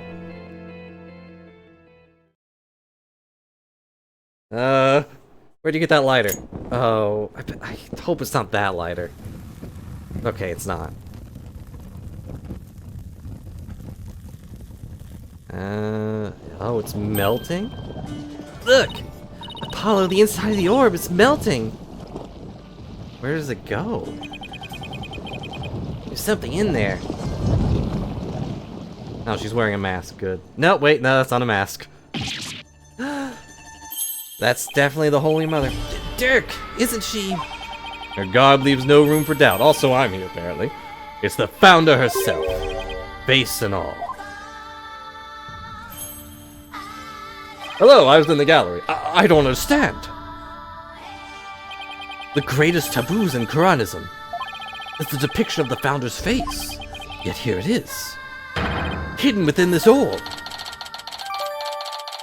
Like how they're playing the music in the background. Also, glad Rafa's not here. She would be flipping out. Sorry, Mr. Wright, but as you can see, the issue is crystal clear. This figure is the Holy Mother, founder of Quranism. And based on that, this must be none other than the Founder's Orb. Objection! Objection. Be that as it may, Mr. Orbital still may have killed the Doctor. If so, it rendered the orb's transfer agreement null and void. Don't play dumb, Mr. Wright. The truth of the matter has already been proven. Dr. Buff wasn't killed right after Sarge saw Mr. Orbital. It happened after the Doctor came back from the hiding the orb. And you have no proof that Mr. Orbital was still around at the time. You claim the Defiant Dragons were behind the crime doesn't hold water, on account of it melting. And that means the orb transfer agreement is still perfectly valid. Admit it, Mr. Wright. I just burn your whole case to the ground.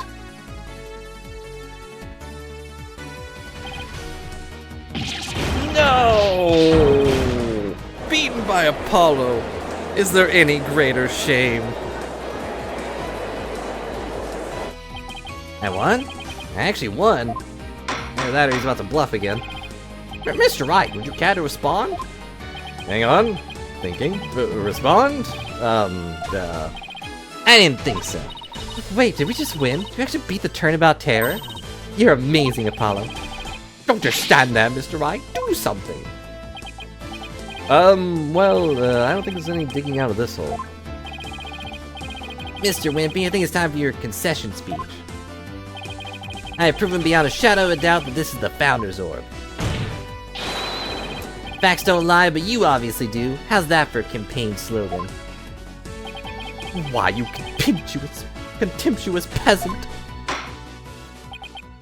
This is a good time to wrap up this trial. Both parties have no further objections. I will render my verdict. No objections here, Your Honor. No... Hold it. You can't do this. The crystal is mine. I'll lose the election if I lose that crystal. I'm sorry, but there's really nothing more I can do. You haven't forgotten about our little chat, have you?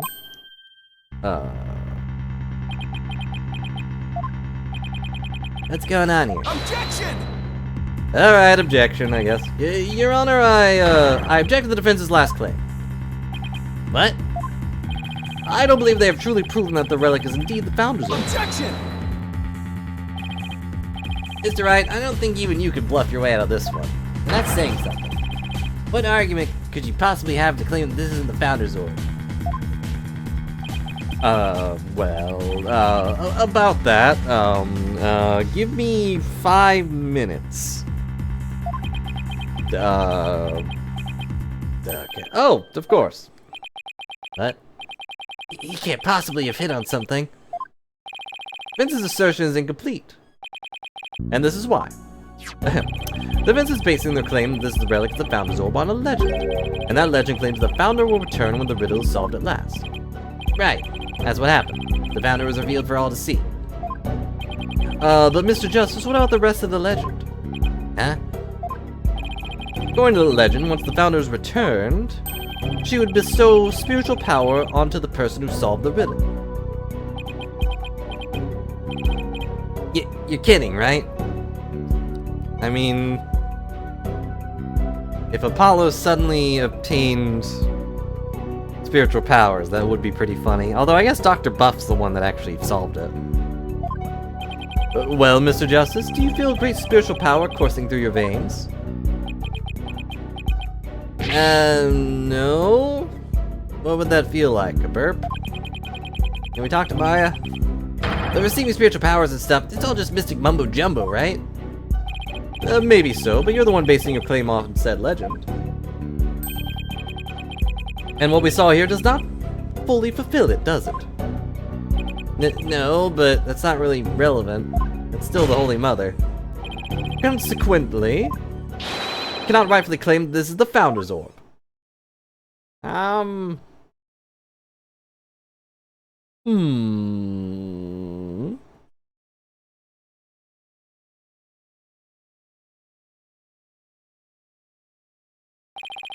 What's gotten into him? Why is Mr. Wright doing this? Appear that Mr. Wright has lost a few of his marbles. That couldn't be further from the truth, Your Honor. I have a whole collection of marbles. Trucy uses them in her tricks. In any case, I believe this is a good time for a recess. Both sides will have 20 minutes to prepare. No, that's too long. You'll have too many minutes to prepare. I ask that all arguments be ready by then. Oh, and Mr. Wright, you do so well to wash up and find your missing marbles by then, too. Yes, Your Honor, I guess. So what dirt does he have on Phoenix? I swear, if Maya got kidnapped again. Mr. Wright sure is acting funny. I mean, he's famous for going out on a limb, but that last assertion was just plain crazy. It's either a bluff or a Hail Mary. Either way, it doesn't make much sense. Maybe there's something we're missing here. What are the odds of that happening? Like 7 to 1? 7 out of 10? I don't know. 70%. 70% chance that Maya was kidnapped right as she got off the plane. If this even is Phoenix Wright. Although he seemed perfectly normal when we spoke earlier. Apollo, I have a bad feeling about this. I'm gonna go check up on him. I'll go listen to his heart or whatever. What's going on with you, Mr. Wright? Hey, Private Justice. I'm here now. Her outfit is pretty adorable. Oh, Sarge. I forgot to mention something. On the night of Papa's murder, a strange thing happened. Oh? Why are you only telling me about it now? Well, I forgot. I didn't say anything before because I thought Papa's death was an accident. But now that we know otherwise, I figured it might be important. Still more of this case? Ah, great. When I left my room and lost consciousness, I passed out right here. It's right above the coffee bar. Uh-huh. The one with the dinosaur that no one's talking about. But when I came to, someone was pushing my wheelchair. What? I was so scared I'd beat a hasty retreat, as fast as my wheels could take me. You know who it was? No, it was pitch black. Plus I fed to my room so fast I didn't even have a chance to turn on the lights. Maybe it was your father. No, he would have said something to me. Besides, I'd have known if it was him. So then, it could have been your father's real killer? I thought exactly. But you didn't report this to police? It didn't even occur to me.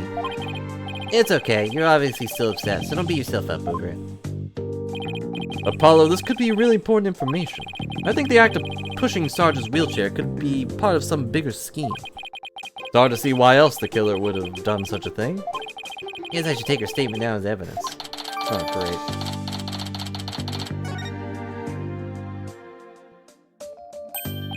Oh, welcome back, Athena. Huh? What's with the long face? How'd it go with Mr. Wright? What should I... Athena? Oops, sorry, zoned out there. At least my eyes didn't blink out this time. Recess is almost over, let's go! What was that all about? What happened? Hello, Athena?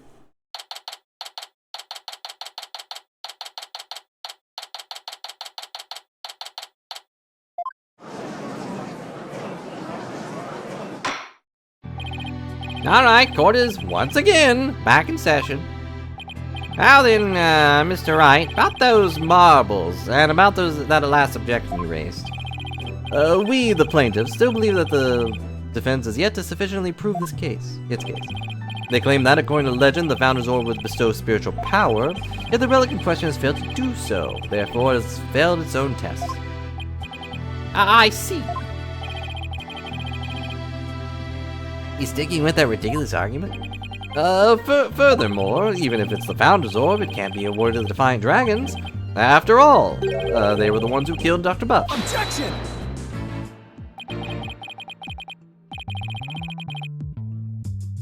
What are you talking about? That was already proven to be false. There are no grounds for asserting that the Defiant Dragons murdered the Doctor. Oh, but I'm afraid there are, Mr. Justice. Your Honor, I'd like to present new testimony to this court. Testimony that will show that Dat's a Rebel did in fact kill Dr. Buff. What? Hey, well, you may call your witness. Hope they have marbles. Guess Mr. Wright found another new angle. What new testimony could there be in this late in the game? Is it from... yeah, of course. You just totally made it up. Fellow citizens, it is I, Paul Addison, the once and future representative of the people. Please, not him again. My client divulged new information to me during the recess that he definitely just lied about. He remembered something he saw, you see? Conveniently. Something crucial to this case. How very convenient.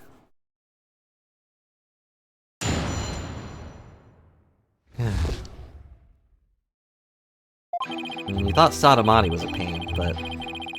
it was around 11 at night when I was on a mobile meet and greet around the village. That's when I saw Dr. Buff being murdered from outside his study window, and I didn't mention it before because shut up. Mr. A rebel, snuck up from behind and struck him on the head. His weapon of choice, a suitcase. A big, strong man like him could easily swing a heavy suitcase into someone's head. Uh-huh. You saw the murder as it happened? And you're just telling us about it now because... it's convenient. I saved the best for last. It's a tactic known to all the political greats. The murder weapon is a complete mystery, but my client's eyewitness account has finally brought it into light. According to the autopsy report, Dr. Buff was struck in the head by the corner of some object. I suppose this could very well be the corner of a suitcase, which is completely spotless. Objection! But the eyewitness testimony isn't the same as hard evidence. Oh, I wouldn't worry about that if I were you. I called Emma. What's that supposed to mean? We have physical evidence too. Luminol test revealed.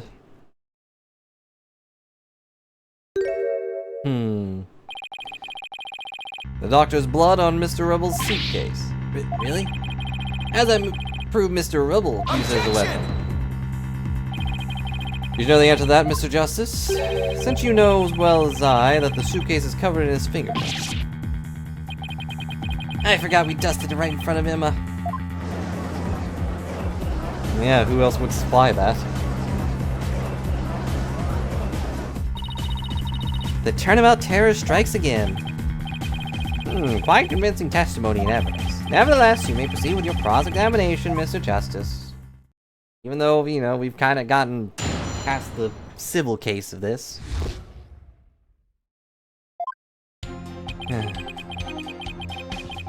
Around 11 at night, I was on a mobile meet and greet around the village. Hold it! What does that mean? You're on a so-called mobile meet and greet at 11 at night?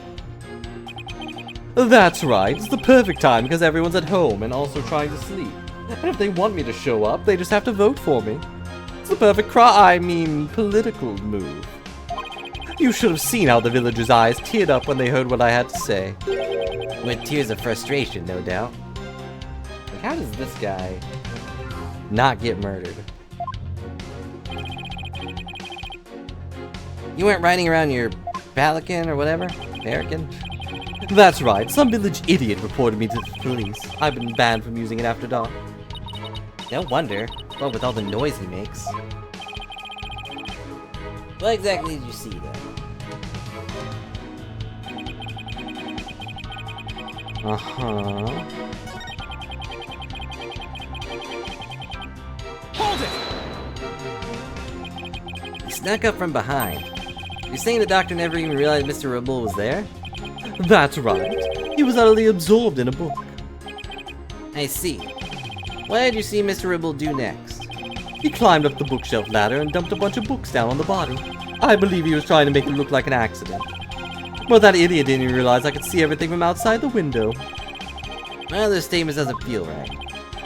Your Honor, I believe the witness made an important statement just now about how... about how Dad is an idiot. I don't know if that one was incorrect.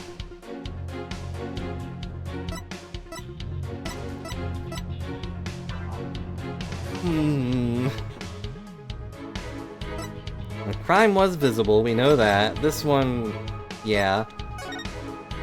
I feel like I'm being insulted over here. Doctor was reading a book at the time of the murder? That's vital testimony. Very well, and witness will please add that statement to his testimony. Okay, so it's this one. Doctor was standing in front of the bookshelves, absorbed in a book. If that were true...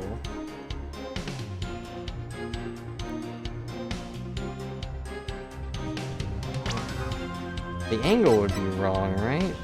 Because he would have fallen forward if he was struck from behind. But... this when I used the glasses? Because he didn't have those on when he died.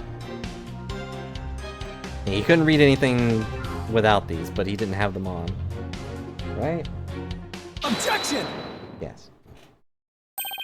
Doctor was standing in front of the bookshelves absorbing a book, you say? I'm sorry, but it seems your testimony is completely unreliable and probably just made up. That's quite a bold statement. Well, let's hear you back it up. I challenge you to prove that I'm anything but 100% reliable. You do that on your own. Be my pleasure. Lately, it seems the doctor's eyes had gotten so bad he needed reading glasses. However, his reading glasses were over on his desk. So you see, there's no way he could have been reading in front of the bookshelves. Sorry, Mr. Wimpy, but I'm gonna ask you to explain this discrepancy to the voting public.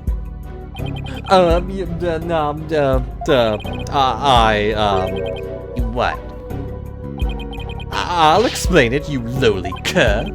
I simply made a mistake, you see. The doctor was actually sitting at his desk when Mr. Orbital hit him over the head. But then the doctor would have been facing him. Surely you would have seen him and tried to run. Dr. Buff was nodding off. I could tell because his eyes were closed and he wasn't moving on account of being dead. Sounds more like what you would do. And how do you explain the fact that he was struck in the back of the head? Isn't that something that should have been impossible from the front of the desk? About that. He bowed his head when he nodded off. That's when he was clobbered. Ah, so that's what you saw. Well, Mr. Justice, sounds like a perfectly reasonable explanation to me.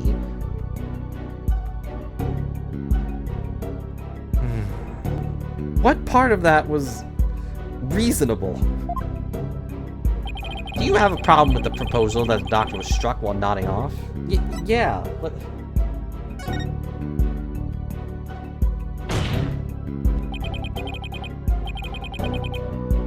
if you were hit, like, from that angle with a suitcase, your head would fall off. Or your neck would snap. There's a problem, a very big problem. Witness statement doesn't hold up under any of the slightest bit of scrutiny. That's so. Can you please show this court what evidence you have to justify this? Gladly, Your Honor. Is this autopsy report this time? There's a problem with the witness's claim that he saw the doctor nodding off. Let's see.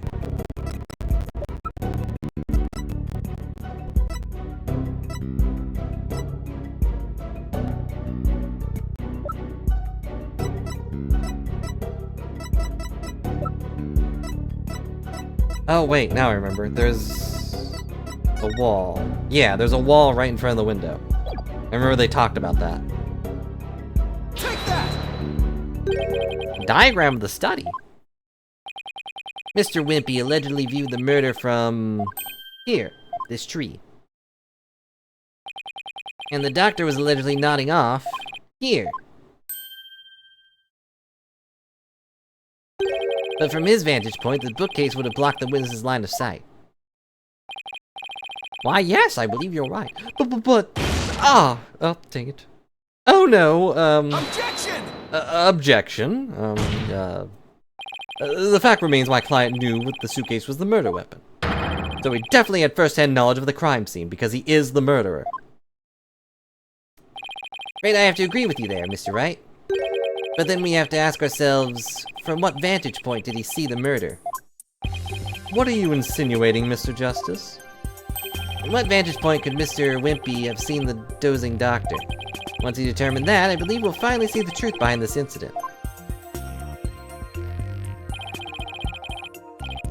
The witness saw the murder from right here. Do I go upstairs or down there? It probably doesn't matter. Take that! You gotta be kidding. But that's... It is indeed. Everything only makes sense if the witness was there in the study. Inside the study? But that's the scene of the crime. I know. Mr. Wimpy, the man who claims to be a witness to the murder, was most certainly in that very room. Apollo, are you suggesting... Mr. Wimpy? Weren't you the one who actually swung that suitcase? Objection! What you're proposing is ludicrous. It's not ludicrous when I do it to every other witness that comes in here, but it's ludicrous when you do it, Apollo. My client is a small, thin, wimpy man. Literally in his name. Whereas Mr. Abul has the musculature to pull it off. And? He has a point. That guy is a total wimp. Give up trying to lift that thing after one go. That's right. He is the only one who could have lifted such a heavy object. Now do you understand? The rebel, that's a rebel, is... That feels so redundant to say. The rebel, that's a rebel, is the doctor's killer. As long as the suitcase is the murder weapon, the suspicion falls entirely on Dats, huh? You have to poke a hole in Mr. Wright's argument somehow, Apollo. Oh, I will. And with his own technique, no less. Mr. Wimpy couldn't swing the suitcase around. We'll just have to consider another way he could have used it as a murder weapon. Instead. I'm gonna turn this case on its head, Mr. Wright, just like you taught me. Ugh, I should have taught him that. You talk big, Mr. Justice, but do you have what it takes? Well, this should be interesting. Mr. Wimpy's testimony has been filled with one inaccuracy after another. First he stated that Dr. Buff was in front of the bookshelves. Now he claims the doctor was sitting at his desk. So where was the victim really when he was killed? Also, where was the killer, and how was the murder weapon really used? Well, the important thing here is the position of the victim and the killer relative to each other. Yes, Your Honor. If they were positioned in a certain way, it would be possible to use the suitcase as a weapon without lifting a finger. You can't mean... I would ask the court to recall the study's layout. It's quite distinctive, as you can see. Now, if Dr. Buff were sitting in a certain spot and his killer was at his other certain spot, the suitcase would have become a weapon anyone could use. But wasn't the blood on the bottom of it? Very well, Mr. Justice. Where was Dr. Buff's killer at the time of the crime? at the coffee bar? Is that what they're saying? It could also be up here, but you'd have to lift it up there, I guess. That wouldn't really work. Or would it? What are they arguing? They're arguing that he swung it or that he moved it?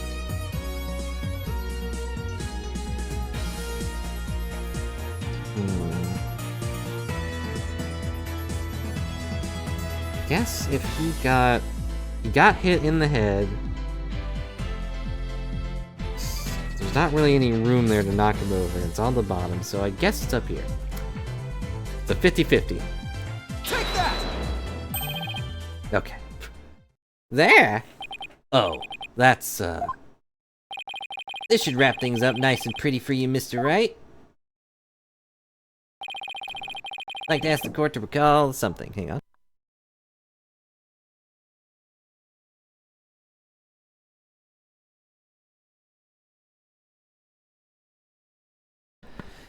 Someone was asking if I wanted to go eat, and I said no.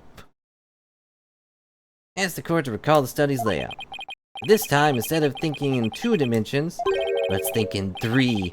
Apollo, that's beyond our power. Only then can we clearly see the killer's method at work. Okay. Killer didn't have to swing the suitcase. Just have to drop it on his head. What are these 3D models? He used gravity to his advantage. The ultimate killer. That is. That's right. It was the plaintiff, one Paul Wimpy, who used the suitcase. He pushed it from the 2nd floor.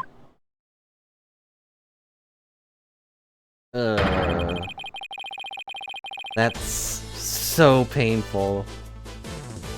And sent it hurling down to Dr. Buff, who was sitting at the coffee bar.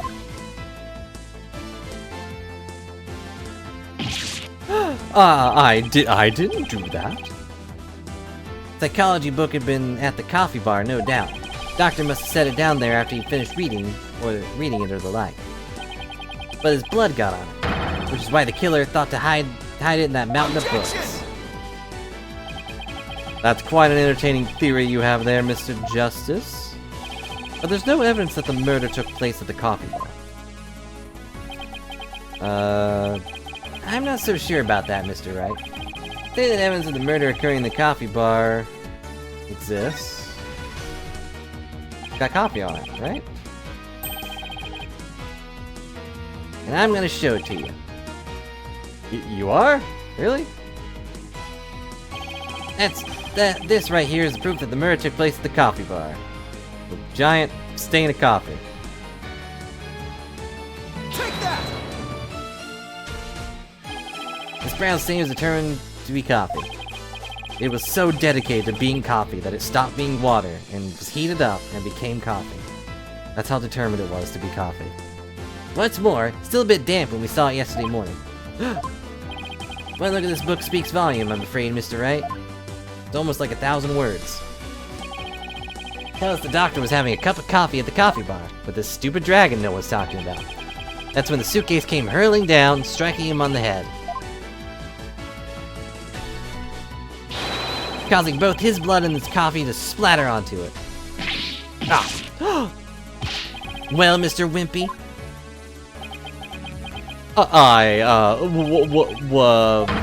What motive could I have to possibly kill Dr. Buff? There it is, that final excuse corner killers are so fond of. Motive. It's always motive, but when we need a motive, suddenly it's not there. Suddenly we can just accuse anybody of having a motive. We can use full-on coincidental evidence to be like, oh, well, this is why you killed it, because you insulted his cat, and clearly you have to murder over that. But no, the enemies always get away with having crazy motive. What are we talking about? Doctor never returned your crystal to you, did he? Instead, he hid it to the cave ruins. Telling him that the Defiant Dragons were a dangerous bunch was a huge blunder. All it did was make him hide the orb, and your lie came back to bite you in the end. Even worse, the doctor saw the news reports, so he knew the relic was the Founder's orb. Being a conscientious researcher he was, He knew he had to return to its rightful place. And that meant keeping it out of your hands. You were so angry he refused to return the relic to you. Now you killed him with your own hands. Isn't that right, Mr. Wimpy? Oh, I've broken again.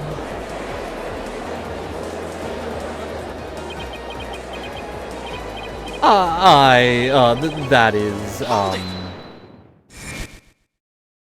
Hold it. Apollo! Don't! Please don't accuse my client of murder. Huh? What do you mean, don't accuse him? I've already done that. Why would you even say that, Mr. Wright? What I mean was, he's a promising politician with a bright future ahead of him. And, read between the lines. It would, it's in our nation's best interest to avoid burdening him with the taint of a scandal. Maya isn't here. Say what? More tape. Yep, there we go. Okay. Let's go. Right, you'd better do something to change the current courtroom climate, or I'll be charged with murder. And you know what will happen to her if that happens. I knew it. I figured she'd get in trouble some way, but, you know. What's he talking about? Well, I can ponder that later. For now...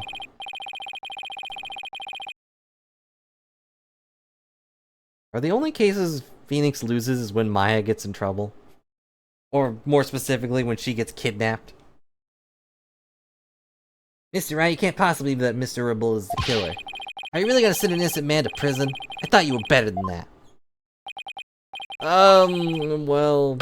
Well, Mr. Wright, answer me. Mr.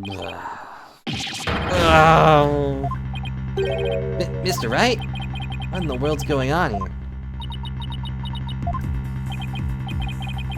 You won't say anything, then... Mr. Wimpy, the defense hereby accuses you of... Hold it, Apollo, wait. Not you too, Athena. It's just, I wasn't sure whether I should say anything, but... During that last recess when I went to check on Mr. Wright, I heard something I shouldn't have. Yep. I trust Maya's unharmed? I can't really say, but just remember, if I'm arrested or fail to obtain the treasure, there'll be consequences. Consequences of the worst kind, if you catch my drift. Ugh. Relax, all you have to do is ensure I get my hands on that relic. I must deliver to my benefactor at all costs. What do they want that relic for, anyway? Something to do with that old legend. My patron seeks great power said to be granted to whoever solves its secret.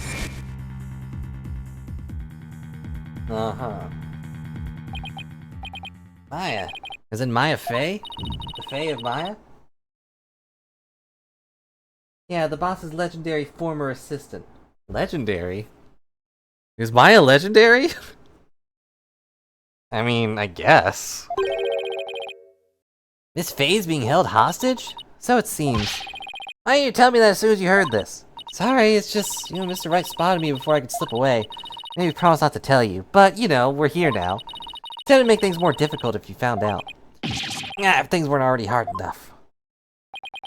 That's why Mr. Wright was acting so strange. I had no idea. This must have been excruciating for him. Oh, I'm sure she's legendary in the list of suspects. Think, Justice. It's gotta be something you can do. Mr. Justice, about that last statement of yours. I believe you were in the middle of accusing the plaintiff of murdering Dr. Buff. You care to continue?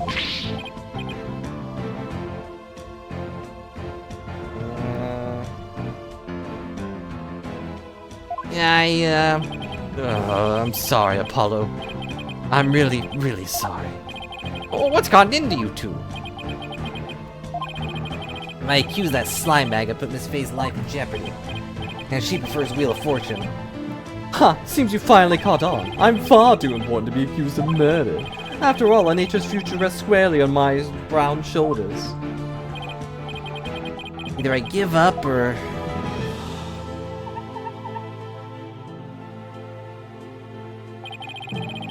Once I present the crystal to my patron, my victory is assured. Then one day I'll become president, and then king. That's not how that works, but...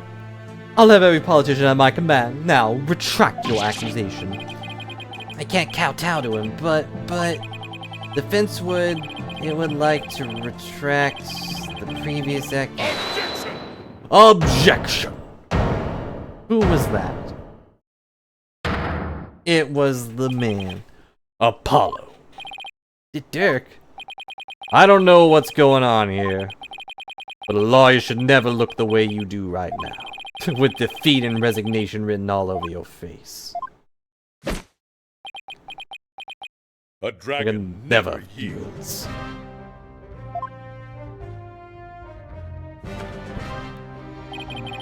Even when wounded, a dragon bites down hard and never lets go until its dying breath. It glares, it roars, and it latches its jaws firmly onto its prey to the bitter end. That's what lawyers do to get to the truth. Dirk, dragon never yields. He's right. It's all over if I give up now. Mr. Wright's hands are tied. It's up to me to do what must be done. He saved my neck so many times. Like, jeez. It's amazing I still have a head. And hair, for that matter. Now, my turn to save his.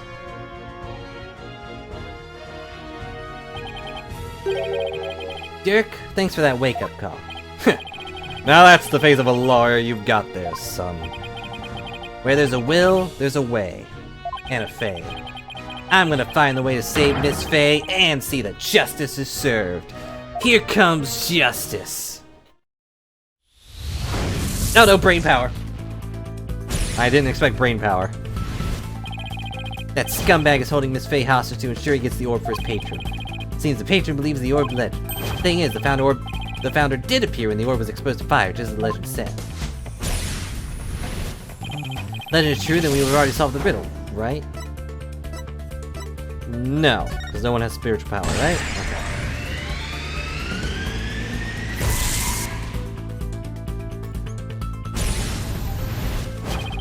Legend said the founder will bestow great spiritual power when she returns. If that's true, it means we haven't solved the whole riddle yet. How can that be? Are we missing something? Wait, maybe the part about the founder returning should be taken literally. How would it be possible for the dead person to return to the world of the living? Should have been time travel. Just to see how irritating that would sound. Oh, I know. There is a way for the dead to return. Spirit channeling. So if they want the founder returned, they have to keep Maya alive. Of course, you have to know what the founder looks like first. But the orb has revealed her face to us, so what if it's a sign that we should channel her? Do we know her real name? In order to solve the riddle and receive the founder's power, I'd need a spirit medium.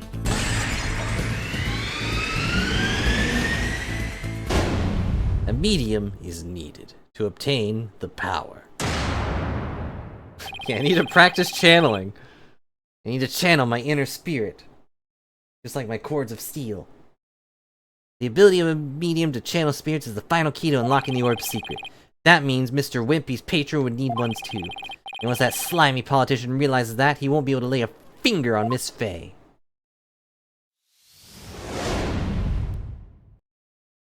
Yeah, the ability is to channel the Holy Mother, who can then channel another spirit. If the Holy Mother just ends up looking like Mia, though... Everything's gonna be okay, Mr. Wright, because Mr. Wimpy here can't afford to harm a hair on Miss Faye's head. What? Huh? Mr. Wimpy! Seems you've chosen the wrong person to take hostage. What do you mean? Your patron seeks to solve the orb's riddle, and thereby receive great spiritual power. However, only Maya Faye can truly give them what they want. You can? Really? She only gives me trouble.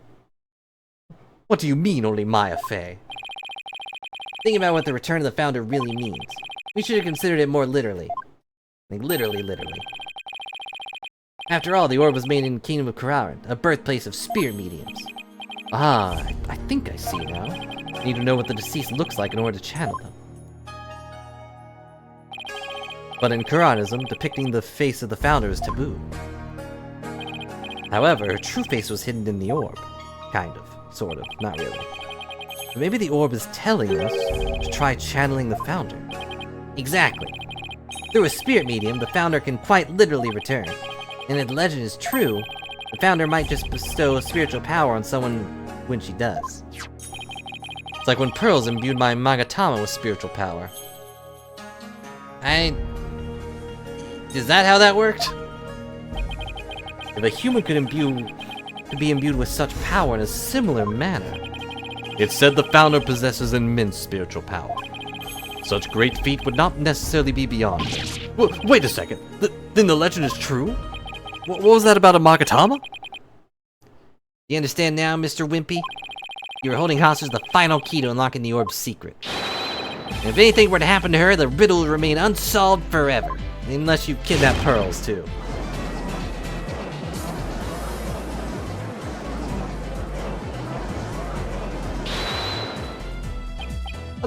There's always Pearl Faye. I can simply ask her to help. If she wants money, I have plenty to offer. She's not the kind of person to be tempted by material gain. She certainly wouldn't help you if anything were to happen to her cousin.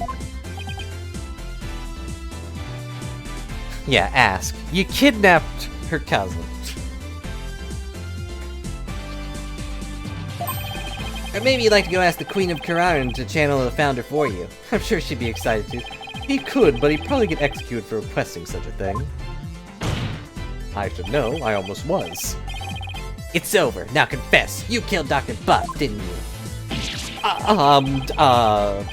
It wasn't supposed to end this way. Mr. Wimpy, are you admitting to committing the crime? You're my lawyer, right? Do something. It's true that I'm your lawyer, and as such, it's my job to defend you. However, defending my client is the only duty a lawyer has. There's something else that's equally as important. And that's finding the truth. No, I don't think Maya would even consider it.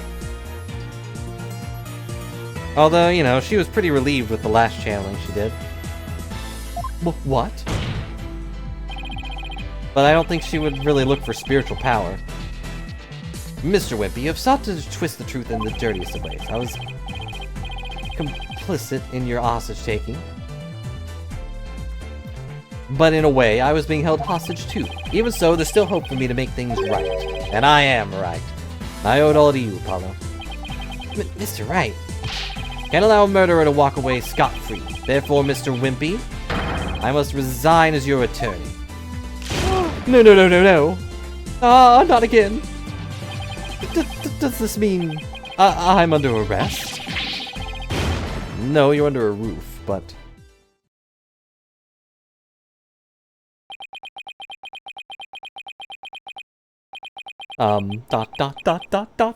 dots cannot vote for me. More tape. Okay, there we go.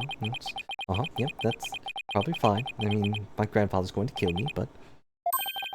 I have nothing to confess. What? I said I have nothing to confess. I don't, and I won't, especially not to a plebeian like you. This guy doesn't know when to give up. But besides, there's no truth to these allegations. I mean, look at the suitcase. You won't find a single print of mine on it. All that means is you wipe them off, taking care of only the Mr. Rebels. As many great politicians have said before me, no comment. In that case, try switching things up, Apollo. Look at the situation from a different angle. There's really nothing that points to the suitcase being dropped from above. Evidence that points to the suitcase being dropped from the second floor. The killer pushed the suitcase from the second floor hallway over to the coffee bar. That would place him right around here. Ah, maybe, just maybe. Thought of something, Apollo? believe this piece of evidence to be connected to the dropping of the suitcase. Is it her statement? Because she was in the way, right? Yeah, she was right there. Okay. Take that! That appears to be a statement, but how is this related to the case? On the night of the murder, Your Honor, Miss Army Buff physically left her room. That's when she saw the doctor burning the orb and subsequently passed out. Right above the coffee bar. But with her there in her wheelchair... Also true, we haven't presented it yet. But I don't know. Who knows how long this will go on. the killer wouldn't have been able to drop the suitcase down on the doctor. Good point. However, according to Sarge, she woke up just as someone was trying to move her wheelchair. Ah. Someone was pushing my wheelchair. What? I was so scared I beat a hasty retreat, as fast as my wheels could take me. She must have been in the killer's way and had to be moved. Isn't that right, Mr. Wimpy? Ah. And if the killer had pushed the wheelchair with his bare hands, we may yet find conclusive evidence we need. Exactly. Fortunately for us, that evidence slipped right through the killer's fingers. Literally. Only been able to hold on just a little tighter, but he's a wimp. But now he's neither able to discard nor alter it. Honestly, that piece of evidence wasn't even supposed to be here in this courtroom today. And yet, looks like sometimes things do get better. But this wasn't supposed to happen. No? Well, too bad, because evidence that sped away from you that night has come back to haunt you right here at this very trial. The thing, please snap already. Your Honor, defense's final piece of evidence is this person. Do I really need to present this? Alright. Take that! That's... On the night of the murder, Sarge passed out. Only to come to and find out someone was pushing her wheelchair. That's when she fled back into her room. She didn't physically see a single soul after that. You know, until she came here. Not until Athena drew her out through that therapy session, that is. And also I saw her, but, you know, that's not important.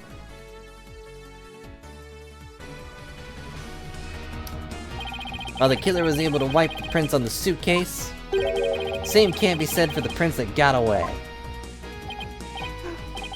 My fellow Coranians, Well, Mr. Paul Wimpy, try to explain your way out of this one. The podium's all yours. Paul Addison, Savior, Corain, I am not a crook. My political career can't end like this. I'm destined for great things. Something's wrong. This isn't real. It's a dream. No, a nightmare. Huh? What? Wait, really? Me? I'm voted in? Whoa, no way! Banzai!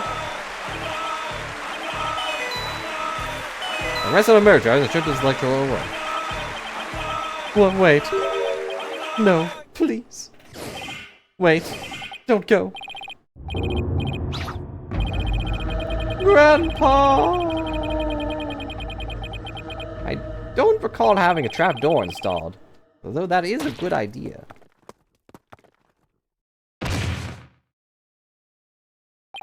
Mr. Wimpy, are you alright? The bailiff, get him to the first aid station on the double.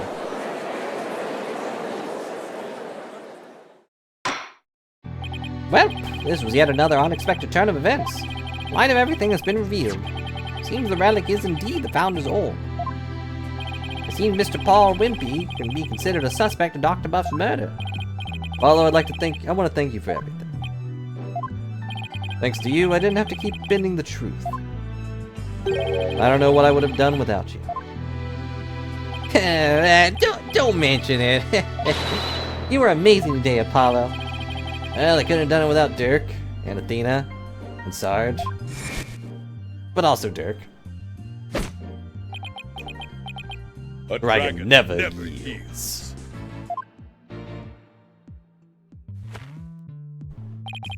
Even when wounded, a dragon bites down hard and never lets go till his dying breath.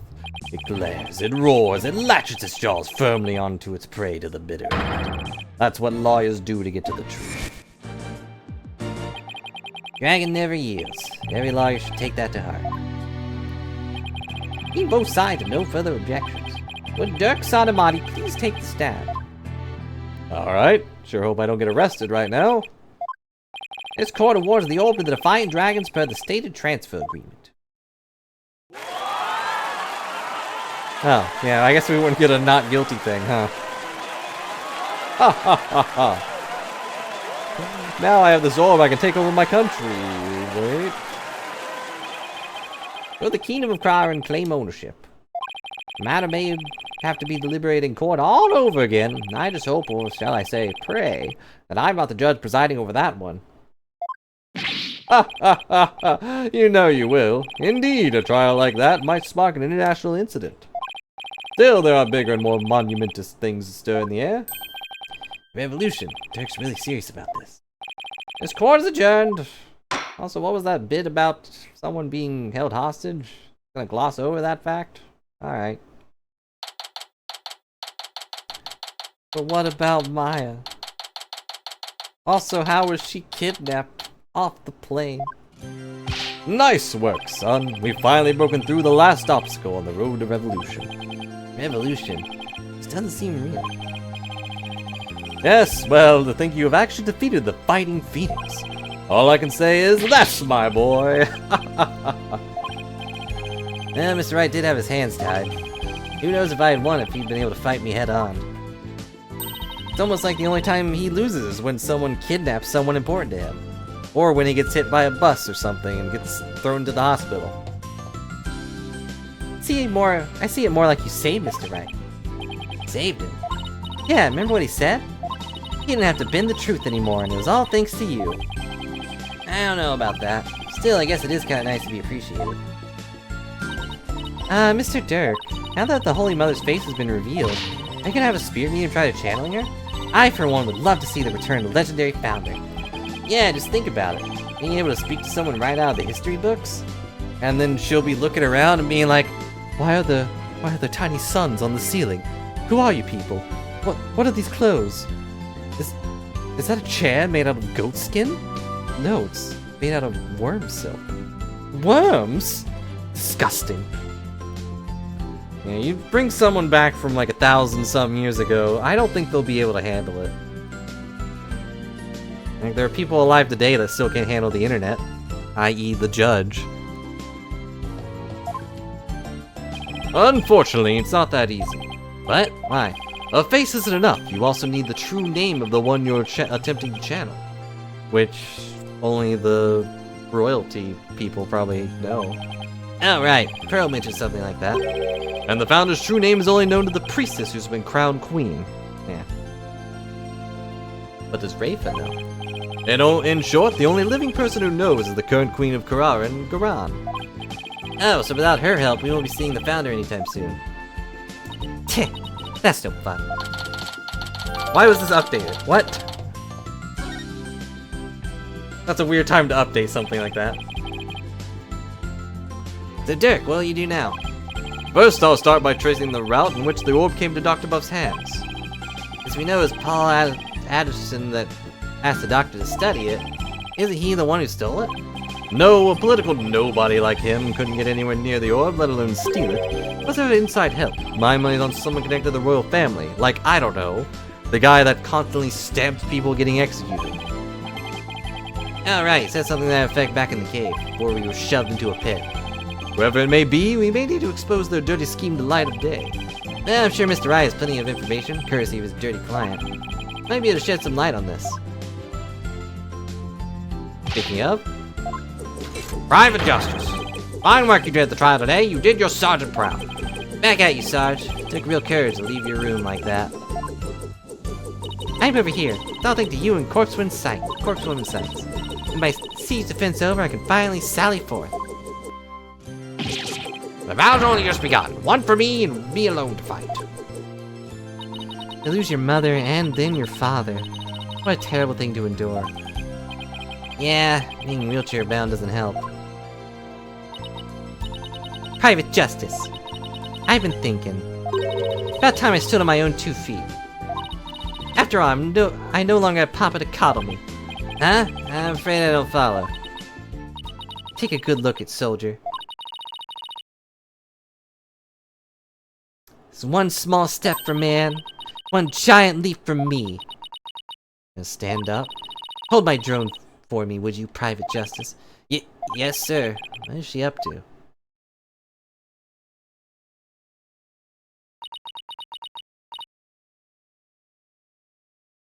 What? Whoa. Okay. I'm here.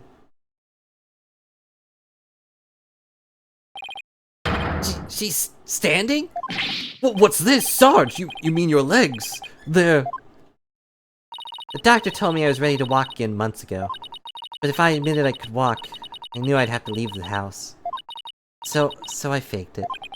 Makes sense, but... kept pretending I couldn't walk. I know Papa's watching over me now, and I'd hate to disappoint him. So, from this day forth, I'm gonna march forward on my own 2 feet.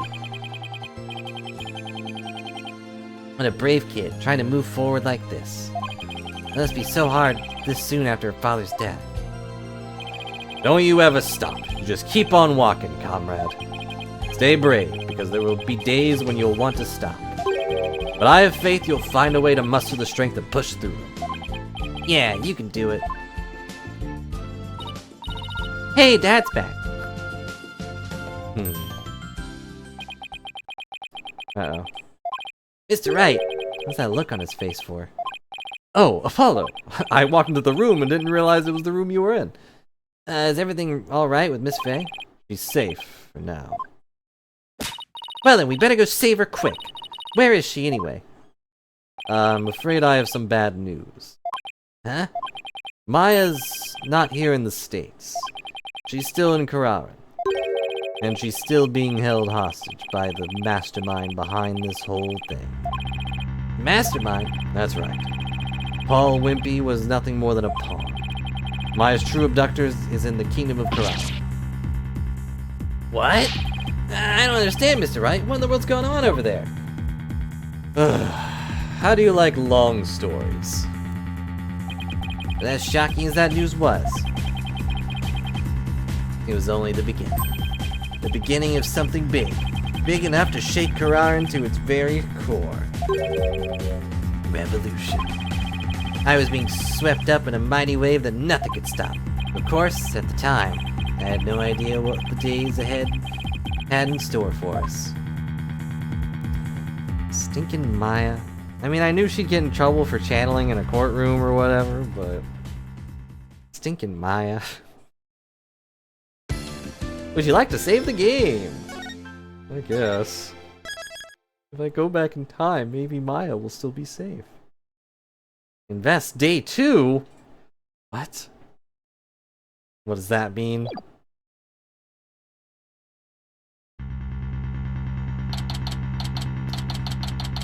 What does that mean? We're still here. What do you mean Miss Faye's still being held hostage? Who's this mastermind? Paul Addison Wimperston was nothing more than a pup. Oh, he said pawn last time. Benefactor was the one pulling the strings. And I have no idea who they are. All he knows the person was trying to give the orb to? Right, he was just following orders. Whoever it is, it seems they really want to get their hands on the orb. Know that Miss Faye's abductor is the work of the so-called benefactor too. Right again. Whoever they are, they're in Karak. Along with Maya. Wonder who they could be. Right, and this Maya, the spirit medium you've been talking about. She wouldn't happen to be the button-haired young lady you defended back in Karak. That's her. Why do you ask? I see. I think I know what's going on here. Now, good news for you, right? Maya's somewhere safe. That much I'm sure of. Well, I'm afraid you've lost me. So that's who the little snot's patron is. It's all starting to make sense. That fool has no idea I'm here in the States with you all. Derek, you mind filling us in, please? Just a little bit.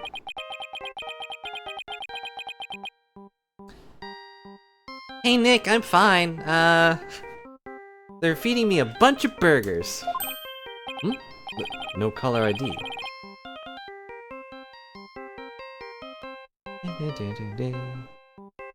And it starts over again. Should probably have that as an alert for something. Hello? Mr. Phoenix Bright, yes. Let me start by thanking you for taking such good care of my subordinate. Who is this? I believe you know me as Mr. Addison's benefactor. Sound like they're using a voice changer or something to disguise themselves. Where's Maya? Is she safe? I had my ears on today's proceedings. What a shock it was to hear that the key to solving the orb's riddle is a spirit medium. I admit, I did not see that coming. Wait, they plan on listing device here somehow? Nevertheless, don't think for a minute that it will guarantee Maya Fey's safety. He is not the only medium within my reach, you see. You harm a hair on Maya's head and you'll have to answer to me. And if you know him, that's actually a threat. Right, give it here a sec. Wait. Hey there, how's it going, stranger? Who is this? Why, it's your friendly neighborhood dragon. I just happened to be in US on a little trip. Minister of Justice, Inga Kararan. Inga? What? Maya's kidnapper. Is Kararan his Minister of Justice? What a surprise. Dirk, is that you dirty turncoat? What in the blazes is going on here? Oh, you know, just popped over to the States for a little R&R. Got some drinks, enjoyed some burgers. But enough about me, Inga, let's kill you. That was a poor excuse for a bluff you pulled just now. We both know your threats are as empty as your head. Can't lay a hand on Maya Fey, and I do mean that literally. Ah, what's he talking about? You can kiss your chance of getting the orb goodbye. Maya Fey ain't my only, how should I say, insurance, you know, Dirk. What? Got someone dear to you right here in the palm of my hand, see? Now that one, well, you can imagine what kinds of things I could do, right? Glad you're seeing things my way. Meet me at the Armara's tomb tomorrow, 3 p.m. sharp. Better come alone, got it? If all goes well, the orb is all you'll need to get Maya Fey back. Derek, what's going on? You heard him. I have to get back to Kararan at once. What? Why? No time to explain. Are you even gonna make it? What if there are no seats left on the next flight? Plus, you're a wanted man. I'm not gonna just let you get on a plane. Let me worry about that, Mr. Just. Oh. Chief Prosecutor Edgeworth? What are you doing here? Taking care of a hostage situation. Oh, now that you mention it. Pearl did say that she saw you around Karain Village. I had him looked into a few things while I was on the way back from Karain. Including Maya's situation, of course. You know, I tell him everything. I was astonished to hear she was still in Karain earlier. But explain why I found no connection between her and Mr. Addison. Sorry to interrupt, but going back to the plane situation? I've taken the liberty of charting one course. It's ready to take off at any time. And yes, it is the one that Mr. Sadamati takes every time I call him back to the States. And I will do what's necessary to hide the fact that Dirk Sadamati is on board. I'll just say, I'm Mr. Sadamati is on board. They'll think it's the prosecutor again. What proof do they have that it's not? Wow, must be nice to be chief prosecutor. Right, we have no time to lose. We must head for Karain at once. Right.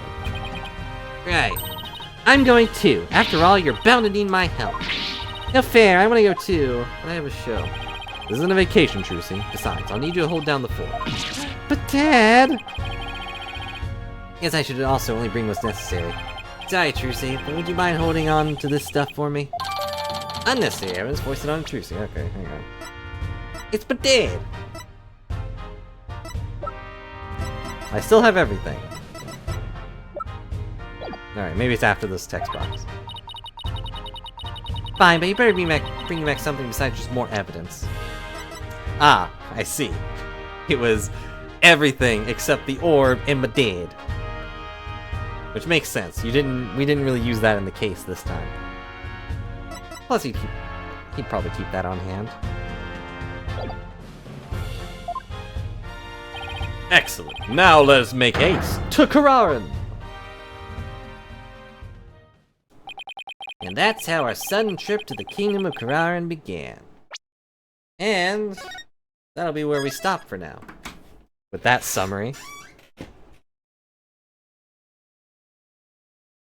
I think that's a pretty good stopping point, right? So, hope you all enjoyed our great adventure. This is one of the better ones. Like, I'm not surprised it ended up being a murder at all. It's like, that seemed like a really dumb way to, well, to die. Plus, if he wasn't wearing his reading glasses, then he wouldn't have been able to read which book he was looking for. Also, was Army just sitting there, or standing there, watching all of that? We'll just assume she left. But she was also a big surprise. I wasn't expecting it to be his daughter. Or in a wheelchair, which ended up being really important. What else was I going to say?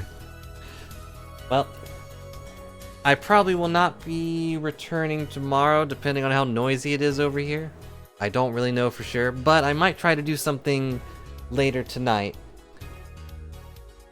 to make up for that, because, you know, tomorrow's the 4th of July, and, like, the sky has been exploding off and on every now and then. It's very annoying. And not just with fireworks, but also with, the sky just exploding on its own. Thanks, random. But it's possible it may rain tomorrow, too, so who knows. But I'm looking forward to more Revolution. I thought that would just be the end of this entire thing. Will this be the first one to go to, like, 4 days? Because technically it'll be a different court case.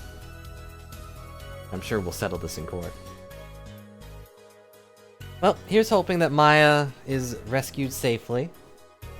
And maybe, for once, she can have a game where she isn't in trouble. In some way.